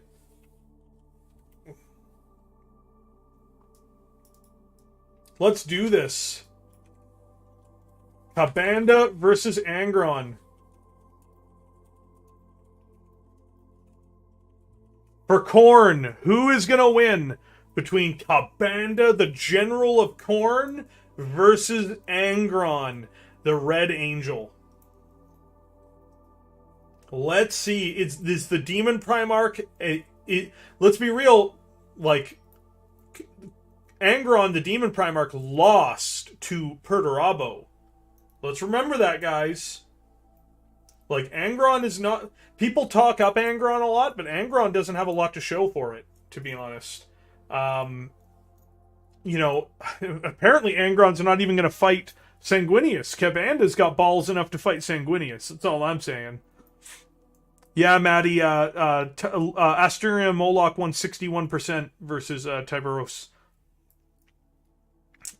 It's not just about anger, though, Rudy, to be fair. I don't know who would win this one, to be fair.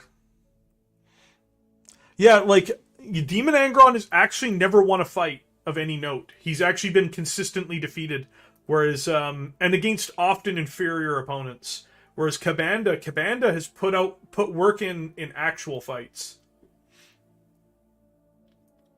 Yeah, like, Perturabo made a joke of Angron. You will die here, brother. Bam! Your legion will die here. Bam! He got fucking worked by Perturabo. Ooh, Montgomery's just laying. He's like, yeah, tell you what, boy. Do you know a world eater who's accomplished anything? Ooh, yeah. Brutal. Name a world eater that's accomplished anything. Fuck, it's going back and forth, boys. Kabanda might be in it to win it. Is Kabanda gonna upset this chat? Is that gonna... This will be the biggest upset in Warhammer 40,000 if he pulls this off. He defeated a whole hive fleet, guys. Let's remember, Kabanda came in and literally destroyed whole hive ships on his way in to the system. Kabanda, like, just literally cut through entire hive ships as he crashed towards Baal. Like, Kabanda does not fuck around. So, you know, this is the thing, right? Like, fuck, guys. Like, Kabanda might actually be in it to win it this time, guys. Maybe Kabanda pulls this off. You are a slave, and you are a slave, and you are you are a slave, and a slave you will remain. Perturabo is amazing. I fucking love Perturabo. Nah, dude, why do Angron versus Sanguinius when we can do Kabanda versus Angron? It's a little more fair, because Sanguinius would destroy Angron. Like, it's not even fair. Is today's stream the Thunder? Absolutely it is. We have just gone through, and I'm going to list all these results here on the Discord after the fact. Be like, hey guys, you missed out on some fun today. This was an awesome stream today. The Friday stream has been fucking great so far. Bro, I want to unlock Boris Ursus. Should I play Ice Queen? Oh, I'd play Ice Queen. Rasputin's the hardest campaign in the game. Like the Rasputin looking guy in that, he is fucking ruthlessly hard to win with. Like, that's an advanced campaign, in my opinion. Even, by the way, even the Ice Queen, it ain't easy, Halo. You're gonna find yourself being attacked from all sides. It's a really tough campaign.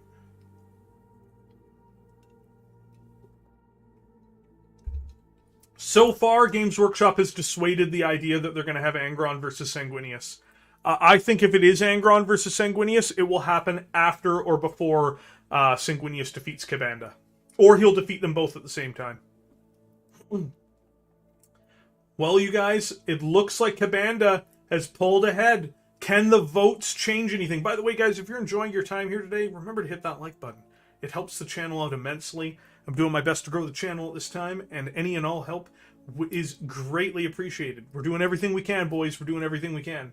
Karol Stoffel, Vam Dat Red. Hello, I am Ruski Bat. Ruski Bat. Ruski Bat. Get out of here. Too bad Pert became a Demon Primarch. Had he remained normal, my Chaos Marines would have been Iron Warriors no matter how bad the lore has been for them. I think Iron Warriors have actually comparatively good lore compared to most of the other Chaos Legions. I would say that they have definitely better lore than the Black Legion. Fuck, the Black Legion have the worst lore in 40k. They have better lore than the Emperor's Children, better lore than the World Eaters, better lore... Death Guard probably have better lore Thousand Suns have better lore. Word Bearers have better lore. Night Lords have better lore. Alpha Legion, it's a mixed bag. Guys, the upset has arrived. I'm going to give you guys... Here we go. If you haven't voted yet, take this time to vote, guys. Because right now, Kabanda's got it. 1, 2, 3, 4, 5. 1, 2, 3, 4. 1, 2, 3, 4. So we're going to see it here, guys. But it's going up. It's going up. I'm watching it go down. I'm watching it on stream. There we go.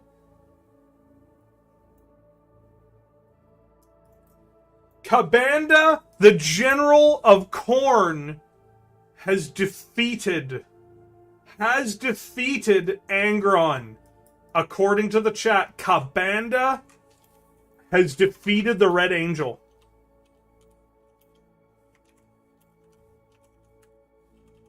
My friends, this is a huge moment on this stream, in my opinion. I did not believe that this was actually possible. It's an 8-point swing of victory for Kabanda versus Angron. Kabanda has defeated Angron. Wow. That is an incredible matchup. I thought it would be close, but man, that's brutal. That's brutal and amazing. I love that. I love that. Khorne is pleased.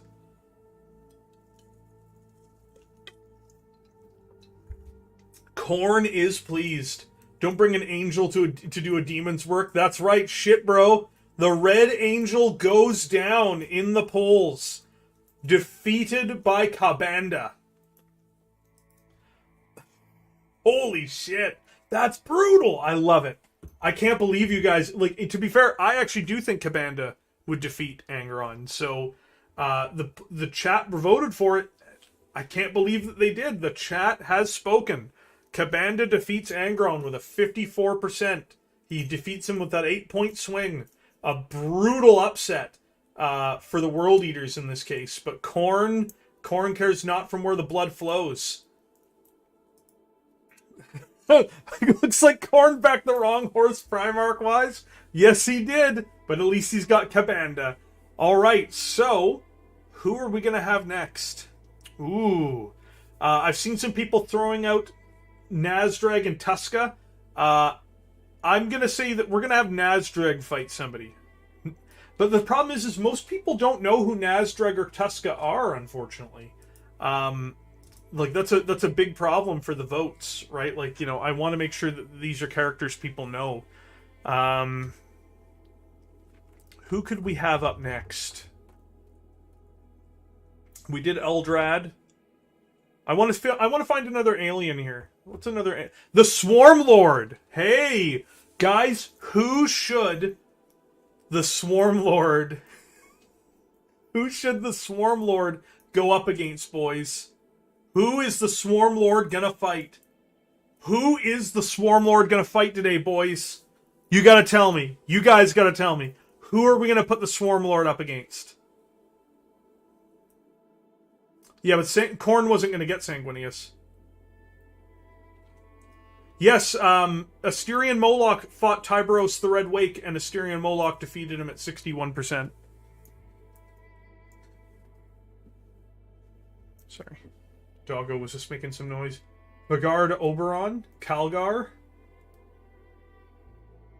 Makari.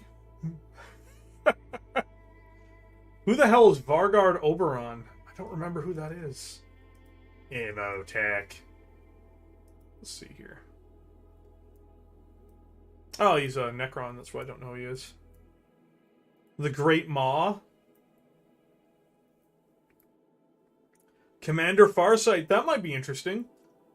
Why do you guys want Swarmlord versus Nightbringer Shard? How about the Swarmlord versus the full-powered Nightbringer? What are you doing? Huh? What are you doing? Hmm? Okay, get up. Oh! There you go, huh? What's with your ears, huh, Mr. Ears? You doing all right, Mr. Doggo?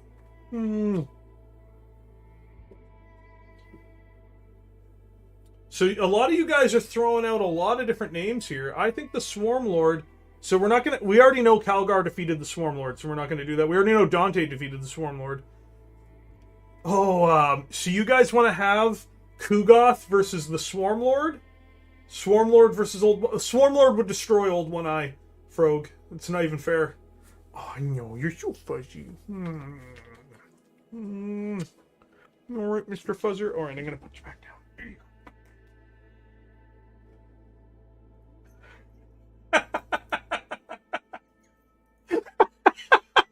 Here.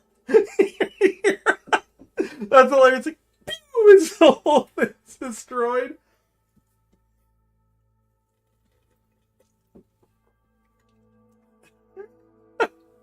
So, it's really funny here. I love that.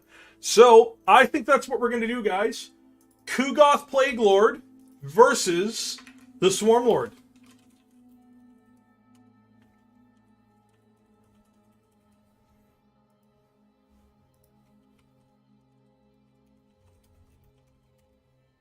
The Tyranids fighting Nurgle is a common occurrence. They say, fuck you, King Mobmore. How dare you? There we go, guys. There we go. There we go. Kugoth Plaguelord versus the Swarmlord. That's, you know, it's not as one-sided as you might imagine, because the Swarmlord can fuck shit up. I actually wouldn't necessarily immediately give this to anybody, but I think people are going to vote for Kugoth.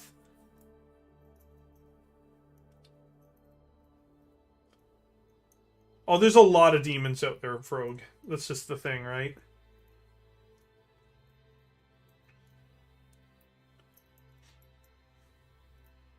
Let's see.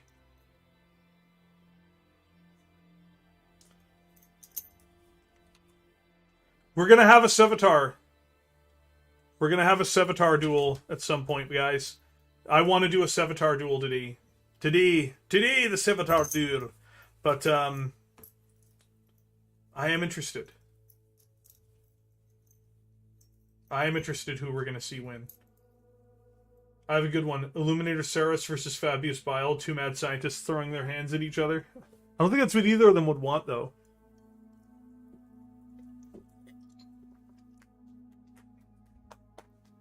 Who would be a good matchup for Savitar? Because I think we need a Savitar fight.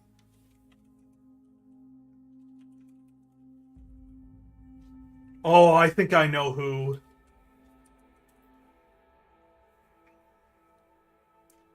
Helbrecht.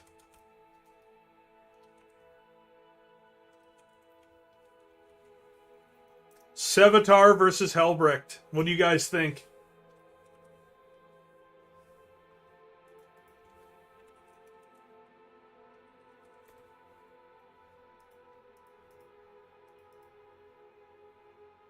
Jago Savitar versus Helbrecht.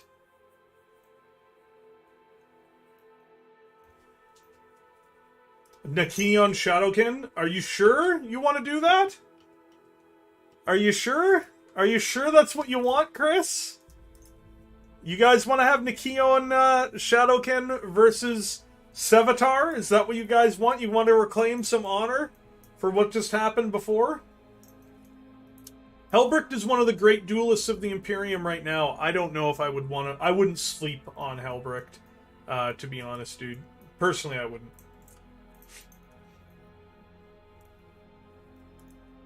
Oh, look at the poll right now. Kugoth Plaguelord is slowly suffocating the Swarmlord to death in his blubberous mass.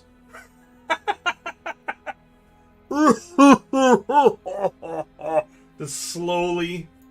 Please no, please no, please no. What do you mean, Beskar? Which one? You don't want to see Savitar versus Nakona Shadowkin? Is that the one you guys don't want to see? Or do you guys, skill-wise, they're close, popularity-wise, nah. That's just the thing, like, Savitar would annihilate Nakona in this poll. Like, I think High Marshal Helbrecht actually would be a really good poll. I think that's a really good fight to think of.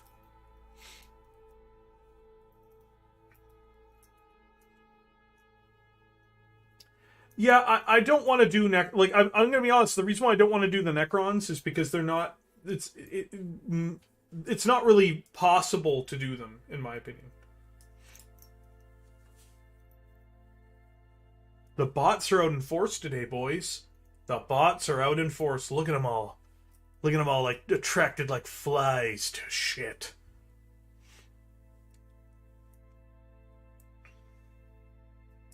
Helbrecht 100%. Alright, guys. That's what we're going to do. That's the next one up after Kugoth. Kugoth Plaguelord versus the Swarmlords. Close, too. Remember, guys, to vote. We've got 7 people. Oh, Kugoth Plaguelord's pulling ahead a little bit. Drazar, we'll figure someone else for Drazar. Absolutely. This is a fun one tonight, boys. I'm having a lot of fun with this. I hope you guys are, too.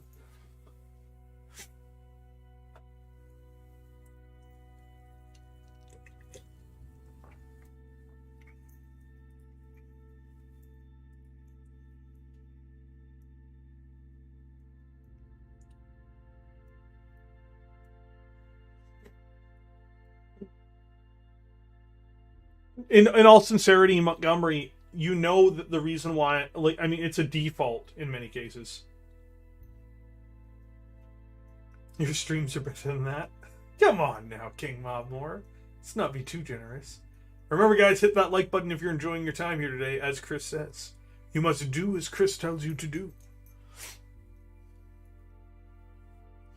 Alulun Latara Sauron versus the entire World Eaters Legion.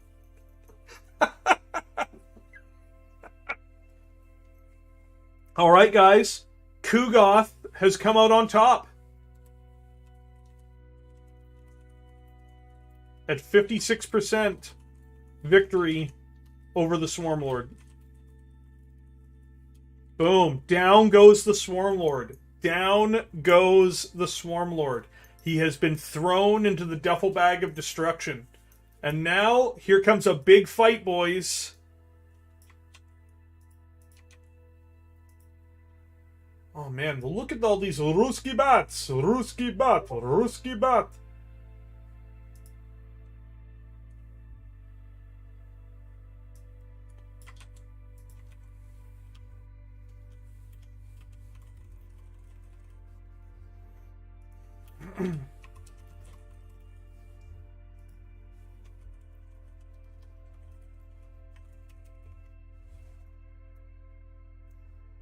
You can see all the dead character corpses.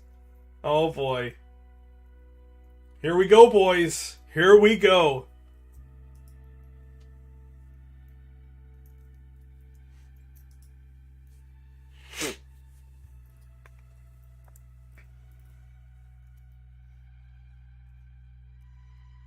Captain Savitar versus High Marshal Helbrecht. It's a brutal one today, boys. Today is a day of brutality.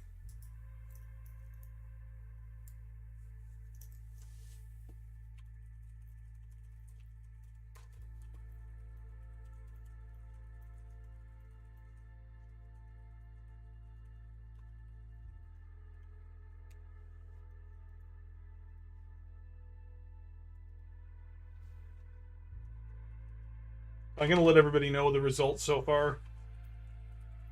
Oh, look how close this one is.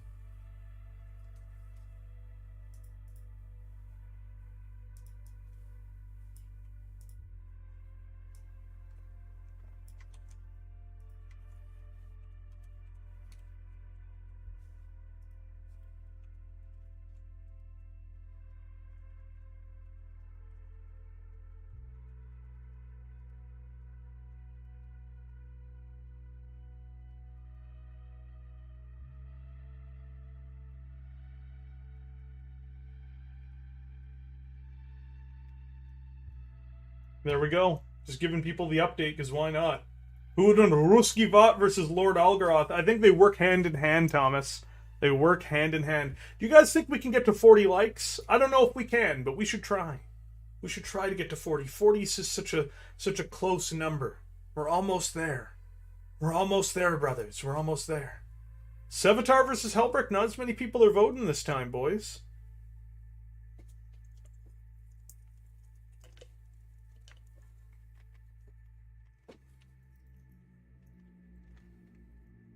Have a great one, King. It was good to have you on here, man.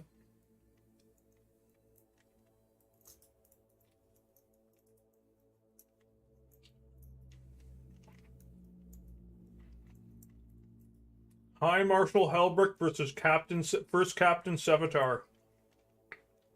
What a brutal exchange.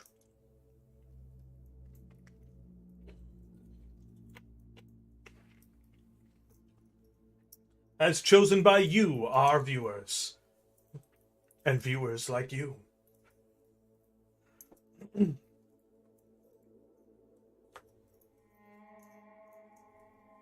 Look at that. Look at that brutality, guys. Look at that. Captain Savitar is starting to pull ahead. They were neck and neck for a while, but it looks like High Marshal Helbrecht is going to be thrown into the duffel bag of destruction within the next 2 minutes. Halo, right now, I don't want to try to use two characters in the same day. So, like, we got 45 minutes left worth of polls. Which is what we're going to, obviously continue to do. But I want to make sure that that we go through and we finish these off today. When we do this again, because we probably will do this again, we will have more no pity, no remorse, no fear. We will have more. We will be able to recycle some of the characters and not have mirror matches. That's why I keep a record of which ones we've actually done. Oh yeah, Moloch defeated Chapter Master Tyberos earlier, and Karn the Betrayer defeated Gabriel Seth. I don't drink liquor, Chris. I don't drink any alcohol. Yeah, so I drink water and I drink pop.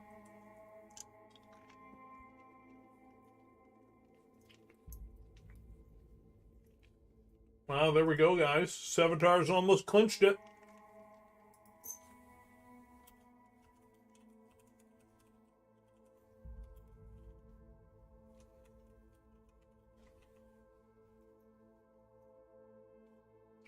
That was a brutal outcome for poor High Marshal Helbrecht. We have not done Pedro Cantor yet. We have not done Pedro Cantor, my friends. Maybe we will next.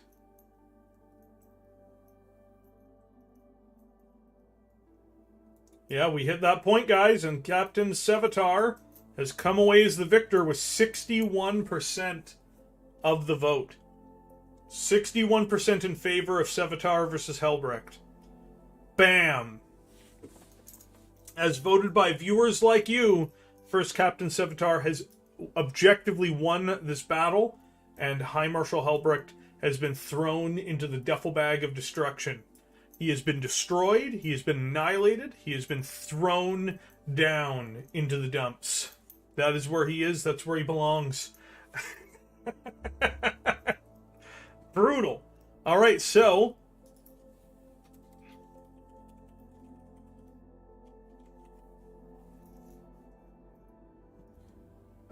Oh, you're so brutal. Alright, so we're going to do 3 more duels. 3 more. Before we wind down the duels for today, boys. 3 more duels. So we know Pedro Cantor is one guy you guys want to see fight. You guys want to see Cantor in the fighting? Brogue, the problem is most orcs don't have any name recognition.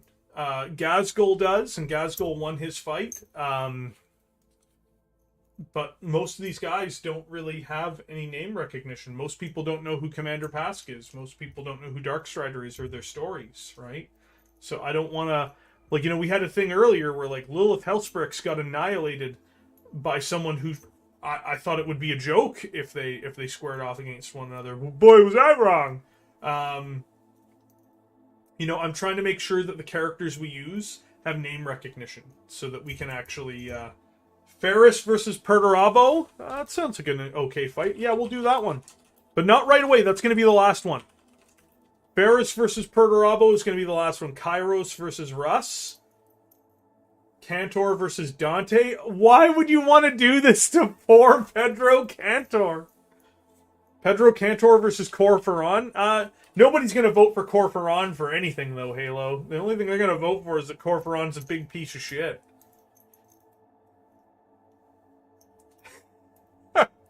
Ghazghkull Thraka defeats the Emperor of Mankind with the jackhammer. There you go. It's going to be like 1990s WCW.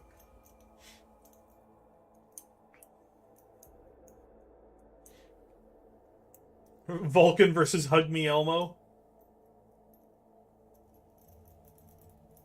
Oh, we'll say they both have the hammer. Jazar versus Lilith. Maybe next time, but not today. Alright, so Pedro Cantor versus Dante. I mean, like I said, in general, I'd not want to do the joke ones, but...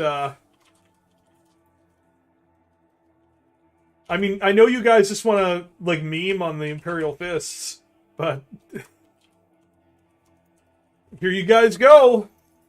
We're only going to run this one for 3 minutes, guys, because this one's not going to last very long. This one's going to be pretty one-sided, I suspect, when the votes start pouring in. When the votes start pouring in, you know how it's going to be. Because I can already tell you how this one's going to fucking be. I already know.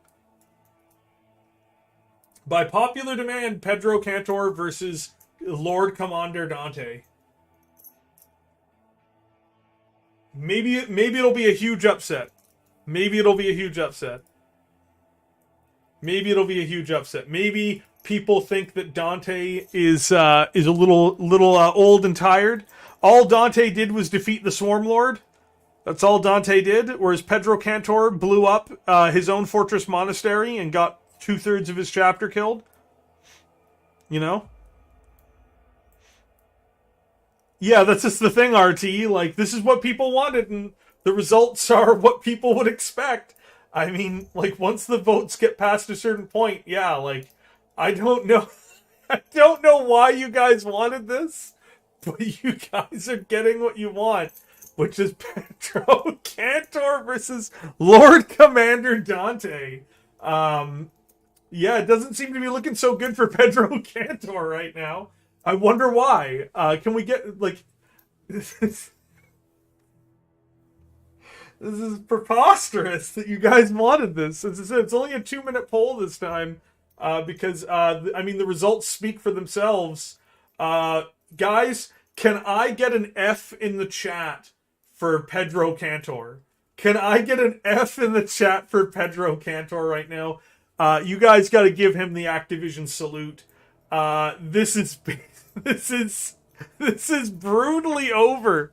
It's over. I haven't ended the poll yet, but F in the chat for Pedro Cantor. He has been absolutely wrecked. His butthole has been torn open. He has been absolutely eviscerated. He's been absolutely eviscerated by Lord Commander Dante. It's not even funny. He has been completely destroyed. Even Ares has given him an F in the chat. Isn't that right, buddy? Yeah, my buddy.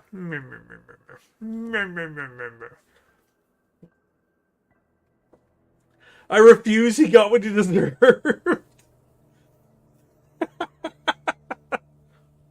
All right, good boy. All right, buddy. All right, buddy. There you go. So yeah, that was a fight, all right.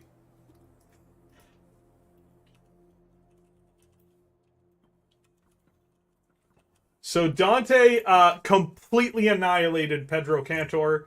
May Pedro Cantor rest in pepperonis. He has been completely destroyed. He has been completely annihilated.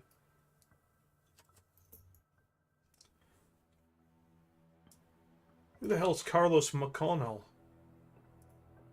I don't know that one. Because, yeah, guys, you guys go down with this ship.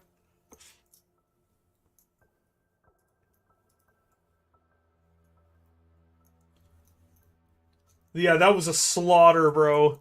That was an absolute Just complete annihilation.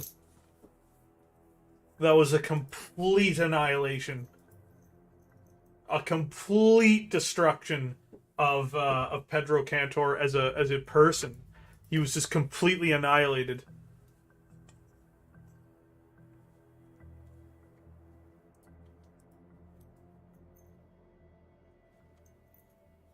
Yeah, whatever, era. Oh, God. Alright. So, before we do Ferris versus Perturabo,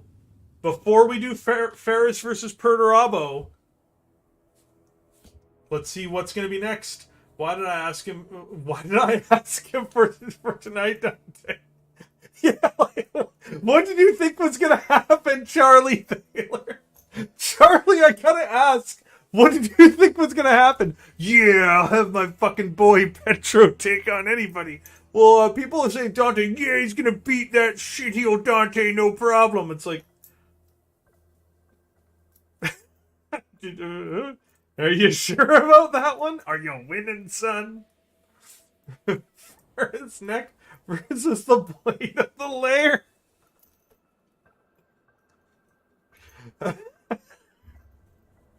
So we've got one more to do, boys. One more to do. Drazar versus Magnan Ra. I don't know if we want to do that one. I thought people would have pulled for Cantor. Charlie, Dante is not only one of the most popular characters in the setting, Dante is objectively a vastly superior combatant to Pedro Cantor. Pedro Cantor would basically go weak in the knees in the presence of Lord Commander Dante, and I like Pedro Cantor, but fuck.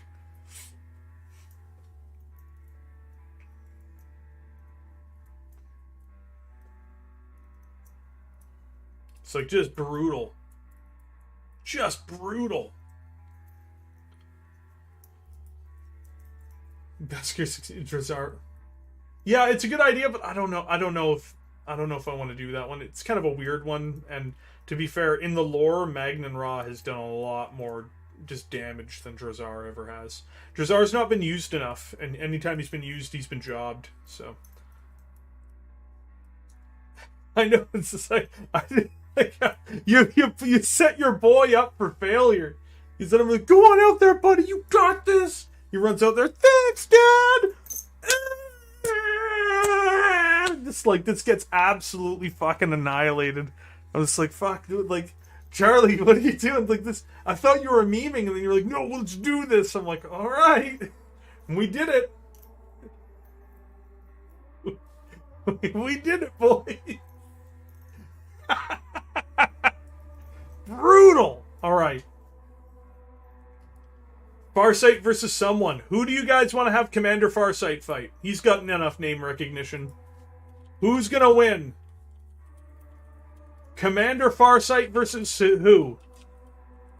Who are we gonna have Commander Farsight fighting? You know what? That's a great idea.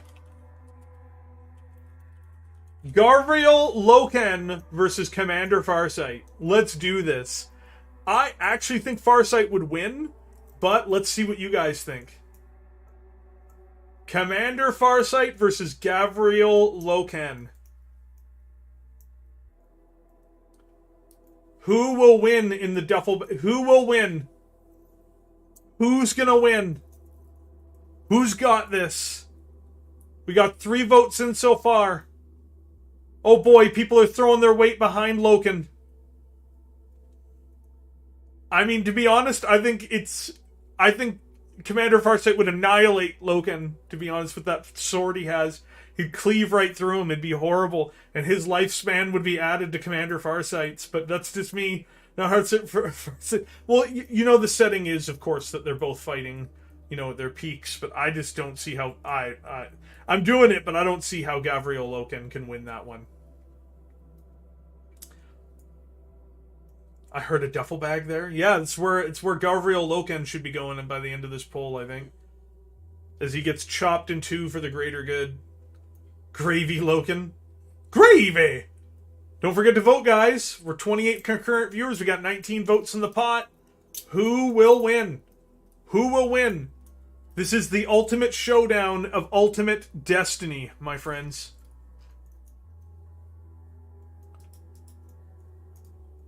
Yeah, but, like, Abaddon sucks, Finny. I think we've established that. Because rule of cool, everyone beats Abaddon. Yeah, like, defeating Abaddon the Despoiler is something somebody does every Tuesday. Abaddon the Despoiler gets defeated every time Susan gets fucked by another man. Wrong place to champion Cuckbadon. Yeah, it's being like, come on, man. Gotta vote for my favorite Luna Wolf. Fair enough, Monty. Fair enough. But I think, realistically speaking, Commander Farsight would annihilate him. Like, it's just, it's like the blade that Farsight has is overwhelmingly powerful compared to what Gavriel Loken can bring to the field. Yeah, but Abaddon is regularly defeated by Susan's boyfriend. Y'all better vote for no, man, they'll vote for who they want, but like I think that, you know, sometimes democracy in this case has interesting results, we'll say, because like Farsight would annihilate Loken. People are voting based on popularity. They're not like, you know, for me, I like, for instance, I like Sigismund more than I like Azrael. I think Sigismund is a better fighter than I think Azrael's a better fighter than Sigismund. People know that I have my general Dark Angels bias against them, and even I was like, yeah, I think Azrael is better based off the evidence to hand, and I think in this case, you know, Commander Farsight, in my opinion, is definitely better than Gavriel Loken because he's just got more tools to bring to the battle. Yeah, Farsight would take him. Gavriel is just salty. I agree with you, Monty. Mob rule. I mean, like, it's not about like who's a better character. It's about who would win. Like, there's plenty of characters that are better characters who would lose to worse characters. That's just the way it is. That's my opinion, though. You guys are free to disagree. Obviously, the votes are very close for that very reason. But I think that Farsight, just between that crisis suit and between the gigantic fuck-off sword he has that drains the life out of you, is really hard to say. Yeah, like, Gavriel Loken is an awesome character, but I just don't know, I don't know if he's got the tools in the toolbox. Yeah, Azrael basically is the best duelist alive, and I think that he's a superior duelist to Sigismund, but, you know. Yeah, we're at 4-minute mark, dude.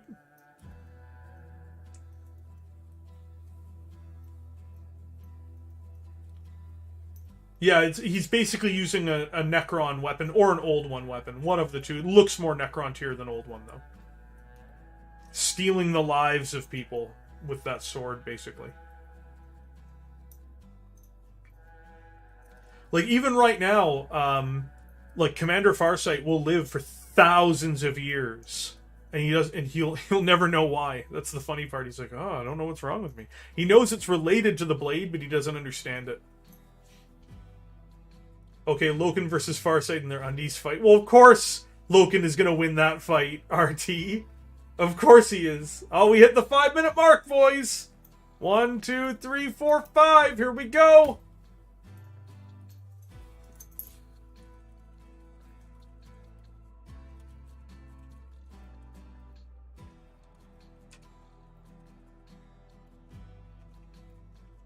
And you know what? I'm going to let you guys know something. Commander Farsight won by the thinnest margin of any duel that we have seen here today. He's even won by a thinner margin than Jagatai versus the Lion. Oof.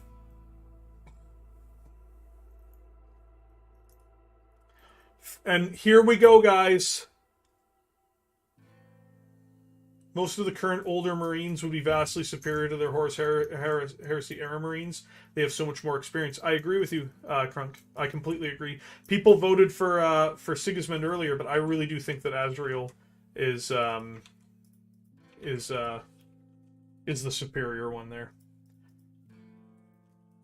All right, boys. The main event is on course here, guys. Remember, guys, if you're enjoying your time here today, hit that like button, because here we fucking go. Here we go. Here we go. The main course. Pharos Manos versus Perturabo. Both with a clone of the same hammer. Boom. Who is going to take this one? Oh! Perturabo's off to a strong start. Oh, jeez. Oh, jeez, guys. Oh, jeez, Rick. Oh, jeez. This is brutal. Look at that. Come on, guys. Cast your votes. Let's see what you guys think. When everybody else was at parties and hanging out with friends, Farsight was studying the blade. That's right, dude. Yeah, man, this has been an awesome stream today. This has been a lot of fun. Oh. Perturabo is just pulling one out here, guys.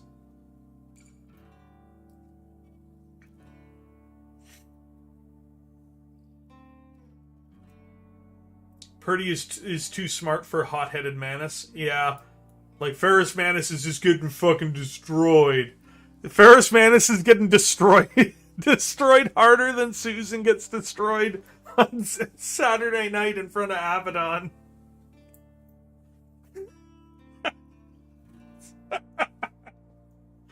Who would have thought Ferrus Manus was not ahead of the game? Ferrus has to hold his head in one hand while doing the hill for the assets. Shit, bro. The chat had... I thought the chat would be in this to win this, and instead the chat's just like, fuck that Ferrus Manus, he's a little bitch. That's all that's happened here, boys. You guys have turned on the Iron Hands. You've absolutely ruined them. You've ruined them. Look at me, look at me. About to be a bit of a beast. This was the easiest decision. Lorgar and Purdy are the best Primarchs in the Traitor side. Purdy is just a winner. Yeah, I agree with you, Robert. Like, Perturabo just... You know what? Unlike... you know what? Here's the thing. You know, Fulgrim, when he defeated Ferrus Manus, he cut his head off. I think Perturabo would have just conclaved his skull in and smashed his head into a million pieces. He wouldn't even have had that head to hang around with. It would have just been like... just an explosion of gore where Ferrus Manus' head used to be. You know, people always say Primark fights are supposed to be close. Well, Ferrus Manus... Whew, I don't think so. I always pick myself to win, and the chat agrees. Perturabo is correct in this. Perturabo is the king of the mountain. We're 3 minutes in, boys. You still got time to vote, but I don't think there's a whole lot of hope for Ferrus Manus here today, boys. Especially at the low ebb of the stream, because we are at the point where we tend to have the slow fall off of our European viewers at this time of night. But, hey! I completely agree with you, Vulcan Lives. I think the only hope that the traders had at the siege was for Lorgar to be there as well. Without the word bearers there was no hope for them to really win. Ferrus Manus might have had hands of metal, but Perturabo not only has the iron within, he has something more powerful. If it wasn't for Perturabo, the traders wouldn't have had a chance during the siege. Completely agree with you, Vulcan. Completely agree with you. Like it's a brutal one-sided ass kicking right here. We're hitting that 5-minute mark pretty quick, and I don't think we could hit it any faster because oh boy, has this been a one-sided affair. Oh, I can't believe it. I did not expect only 20% of people to be like, Ferrus Manus got this. It's like, no, fuck. Everybody went in there and just like, Perturabo would wreck that shit harder than Susan gets wrecked on Saturday night.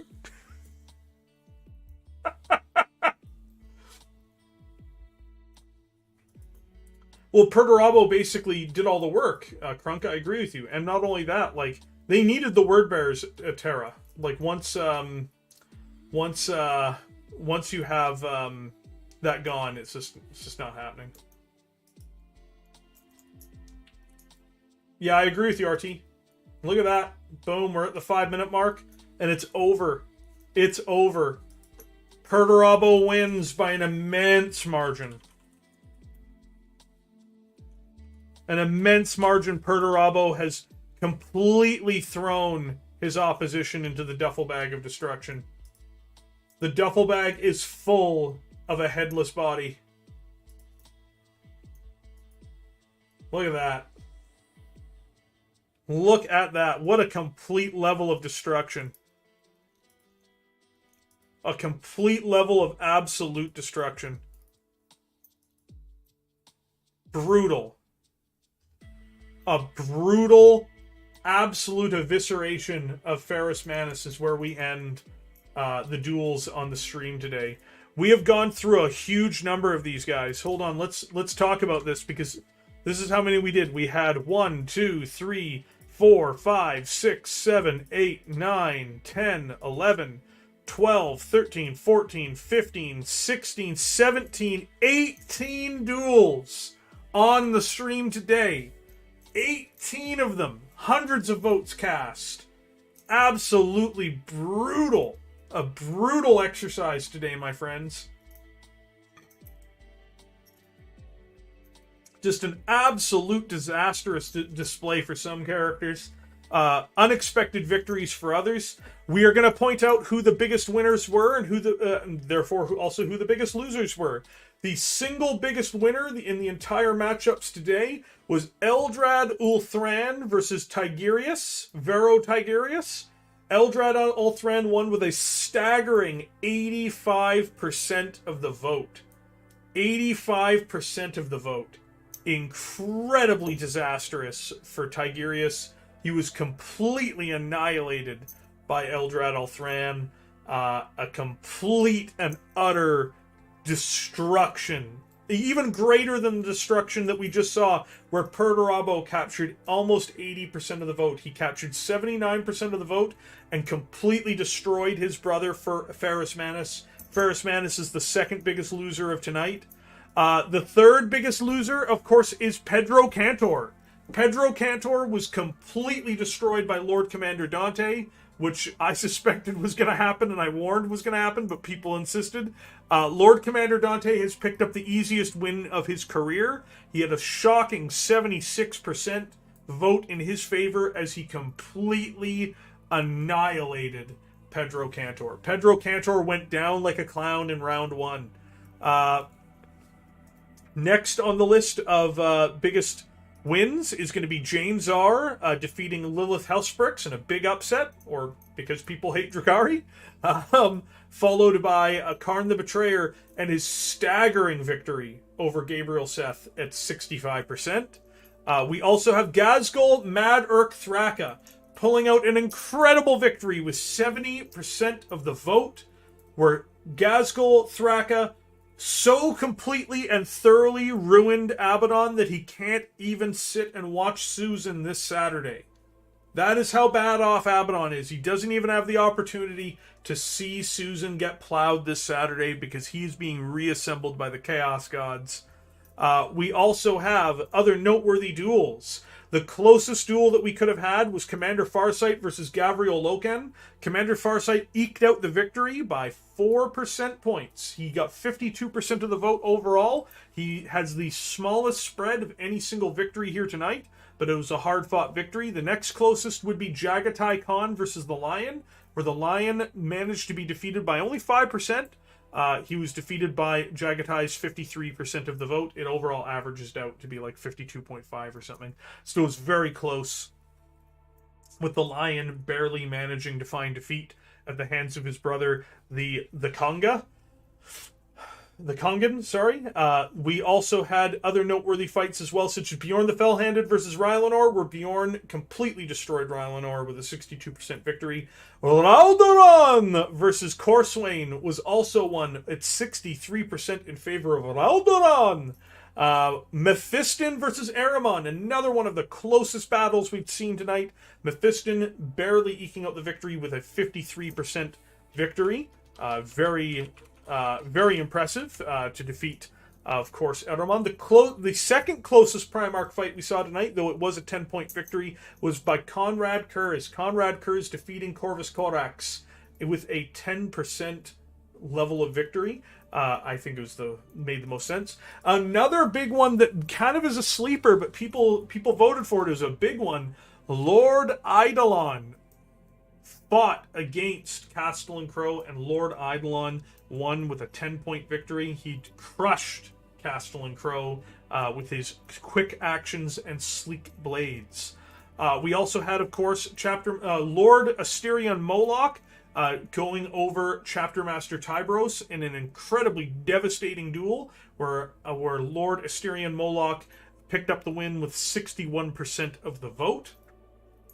Of course, in my opinion, one of the bigger upsets of the night was Sigismund versus Azrael. I really genuinely believe that Azrael deserved the victory here tonight, and instead Azrael knew only defeat as Sigismund went over him with a 57% victory over our friend Azrael of the Dark Angels.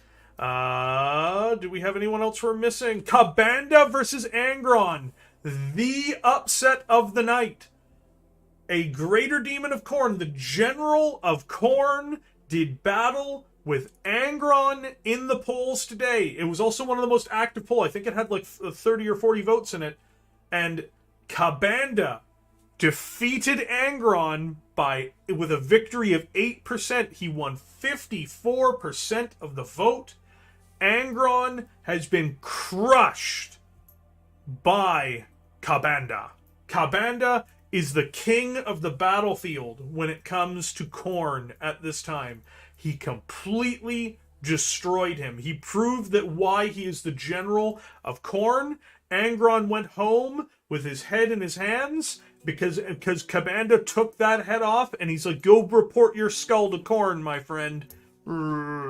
Carrying his skull up the skull pile. Here you go, boss. Sorry about that. No, he doesn't have to worry about the butcher's nails anymore, I'll tell you that. Because the Red Angel is down. He is down, defeated by the Hellforged General of Khorne. And of course, we had Kugoth Plaguelord pulling out a small victory over the Swarmlord at 56%.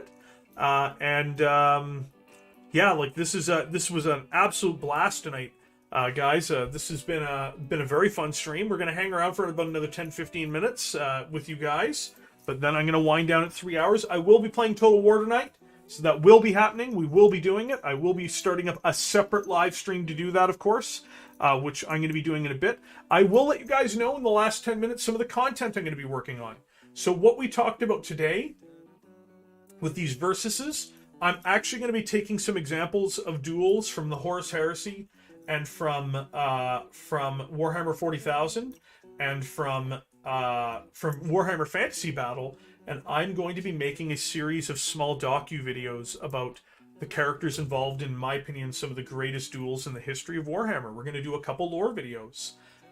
Just because there's not a lot of business news for me to talk about, I don't really do news for Warhammer 40,000 or for Warhammer as a whole. So yes, we are going to be doing basically small docu-series talking about various duels. So one of those duels, for instance, is going to be Leman Russ fighting Horus Lupercal, where we'll be using quotes from Wolfsbane, and we will be using a series of things talking about their early lives and what took them to the battlefield itself. I'm going to try to paraphrase it down. I don't want it to be too wordy. I don't want these videos to go beyond 12 or 15 minutes. But that is going to be the case. We're going to be basically talking about big fights that went down and what led to those big fights and who the characters were and what embodied them and what motivated them when they went in there. And then we're going to be talking about who came out on top and why. And what victories they can pull away from it. So, for instance, Leman Russ, had to be evacuated from his victory over Horus Lupercal. But even Horus admits that Leman had him. He defeated him, but Horus, of course, came out the overall victor because Leman did not have the courage to finish him off. So that's one example. Then we've also got we're going to have I suspect Abaddon the Despoiler fighting at least someone, probably either Celestine or Marnius Calgar or Sigismund. So I will be doing that one as well. And I'll have a no bullshit thing where I won't be talking about Susan or whatever. These are going to be serious videos. Have a great night. Voltan. Or is it Vulcan? Oh, RT. Angron is the weakest of the Primarchs. Come at me, bros. Yeah, he gets beat by everybody, man. He's a heavy in every form. We're also going to be doing a Warhammer Fantasy video talking about Storm of Chaos, where we're going to have Grimgor Ironhide fighting Archaon, and we're going to talk about how one of the biggest fights in the history of Warhammer Fantasy went down during Storm of Chaos. They did recreate it in the End Times, but I don't intend to reference the End Times very much. We're not interested in doing that. So just giving you guys a heads up, that too is going to be going on. Say quick, who would win a Meganob or a Bulgrim, a Bonehead? Meganob should win that. Absolutely. Orcs are bred for war, Ogrins aren't. I think Abaddon loses on purpose because he knows that if he loses Susan, we'll punish him. Oh, step on me again, baby. Step on me right there. Yeah. Fucking yeah. So that's going to be another video I definitely want to do. I do want to get my 40k video, at least one of them, done first. But I will be doing a series of vignettes about all of these different... Zelina Mirova, Voom.mgo, come on, would you not like to come here and, come here, very good. We saw you sexy time. Would you not come sexy time on Ruski chat? Is that what you do like? Come on. Ruski bat. Ruski bat.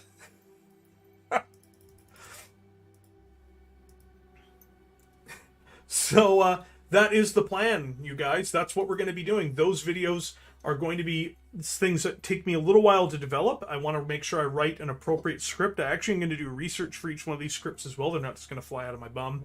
And I intend to write at least one of those scripts tomorrow. And I'm hoping I can get... Because I would like to have multiple scripts done before I start making videos. Though I might do one video first and see what the reception is like before I go through and write the scripts for the other videos. But that is going to be what we're going to be doing. We're going to be... If I remember correctly, Voltan was killed by a Skaven assassin in his sleep. Yes. I don't know if he was sleeping, but he was killed by a Skaven assassin. He might have been poisoned. So that is the plan. Is we are going to have a series of videos from general Games Workshop properties talking about these big fights that go down, who ended up fighting in them, what the results of those fights were, and I'm not going to try to make it too clickbaity or anything. I do want to do it in a very documentarian style, where I basically I'm impartial. I talk about the crescendo of these things. I might even voice out a couple of the big moments for them before the end, but we'll see if I can pull off the editing that will make that work. Looking forward to watching them when they release them. Yeah, I want to get at least one out for next week. It's likely going to be something that I would release weekly, and of course doing other video content and streams at the same time. So that is a big plan for the channel, for me to be moving at least somewhat in that direction. I don't want to do a bunch of...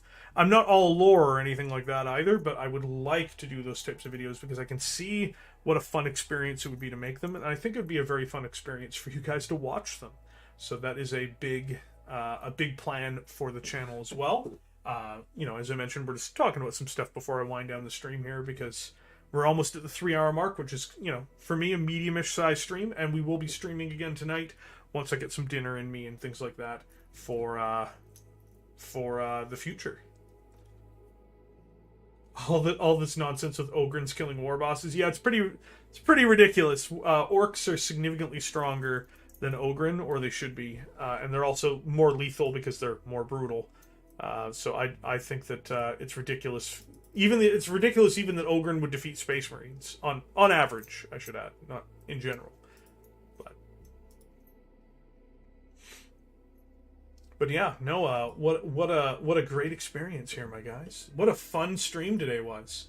You guys have fun today? Oh, you know what?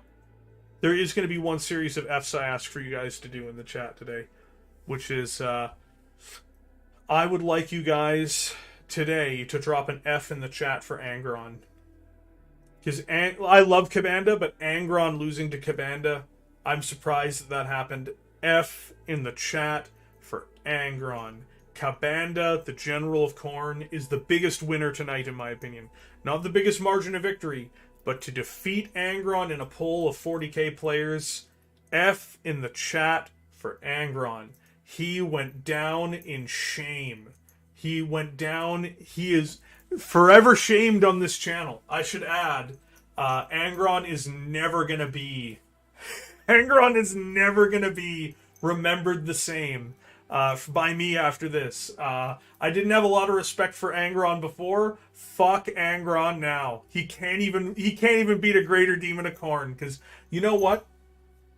Kabanda flies through space, cutting through a hive fleet, lands on one of Baal's moons, kills all the Blood Angel successors on it and the whole population, as well as a whole Tyranid invasion force. What the fuck does Angron do? Angron loses to like 90 fucking Grey Knights and gets his shit pushed in, and then gets bound for how many centuries? He gets beat up by Perturabo. I don't see Perturabo fucking single-handedly killing hive fleets for the Tyranids. That's right, Kabanda does. Kabanda. Man, I wish that model wasn't resin. Do you guys remember when they were on that live stream, being like, "Oh well, he's so trying not to say he's resin.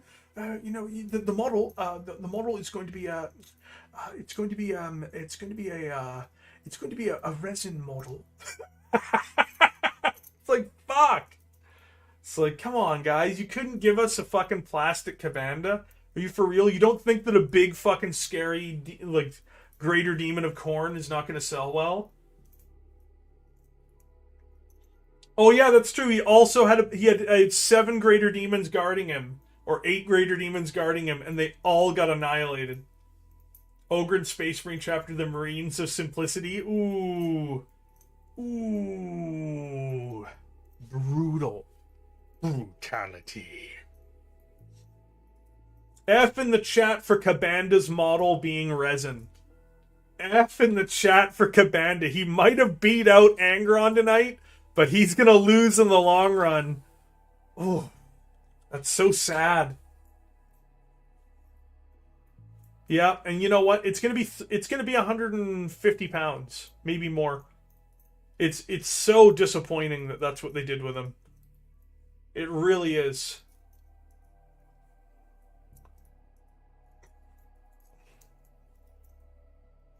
Great art direction they chose for it, too. Just such a shame. Such a shame. Like, as soon as they said that, everyone stopped caring. Do you guys remember that part where everybody just stopped caring? I know I stopped caring. I saw all the signs of it being resin. I'm like, oh, maybe not. Maybe it won't be resin. Maybe it'll be okay. Maybe it will be... No. No. It will never be okay. It's made of resin. It's made of resin, my friends. It's not fine. It's not fine. Like, if we take one look at this guy here, look at that there, boys.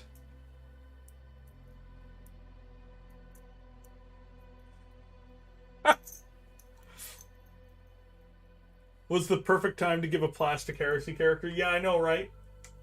Beautiful model, though. He really is. It's a beautiful model. It's just a shame that he's made of resin. Cheap, shitty Games Workshop Forge World resin.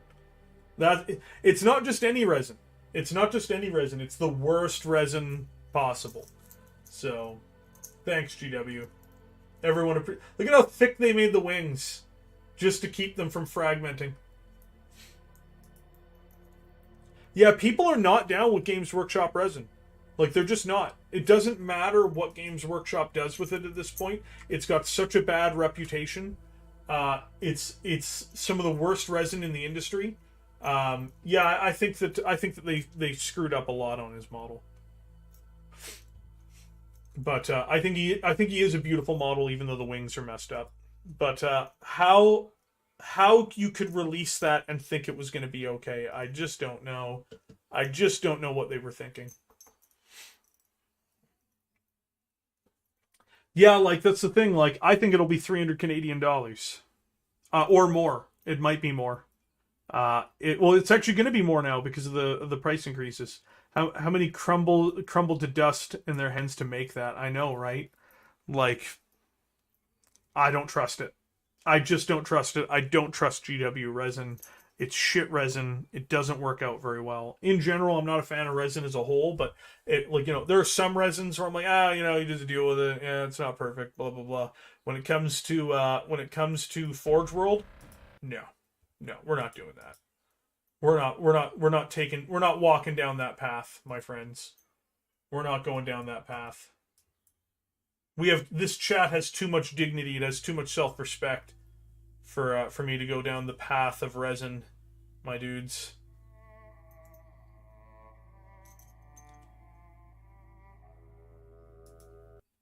Hold on a second here. Oh, never mind. Just seeing somebody responded to me on one thing. But yeah, no, we are now, we're over the 3-hour mark. I think we've done all that we can today. I will be doing some fun stuff. I'll make a couple pictures and stuff tonight, just showing off the big versuses and why they were great. So I might jump into GIMP and just put some stuff together for you guys on the Discord, but only after I go through tonight and we get some more Warhammer Total War in. But do you have enough respect to buy more Chaos? I buy Demons, Halo. That's one reason. That's one reason why I didn't mind Kabanda. Because I still buy Demons of Chaos. I still buy Chaos Knights. It's the Marines I don't buy. The Chaos Marines are the pieces I don't like. You know what? It's not as bad with smaller models, but I still wouldn't buy Resin Kriegers. I'm just going to get the plastic stuff. Yeah. Looks at the Telemon. I know, right? But yeah, guys, I will catch you guys later. I'm going to be streaming again in 1 to 2 hours. So I know that's mostly going to be for my North American audience. I know all you Euro guys are going to be asleep. But it's always a pleasure to have all you guys here. I can't thank you guys enough for all the support you give me. I really do mean that. You guys are absolute fucking champions. We picked up 2 subscribers today. To the new subscribers, welcome. Hopefully you guys managed to get into our Discord as well. And I'm going to set up the Nightbot to get that done for next week. I'm also going to hopefully have a new avatar up as well. Hopefully for next week and a new banner. So got a lot of stuff on the docket. But you guys are the best. I will catch all you guys later. And again, thank you so much for all of your support. You guys are the best.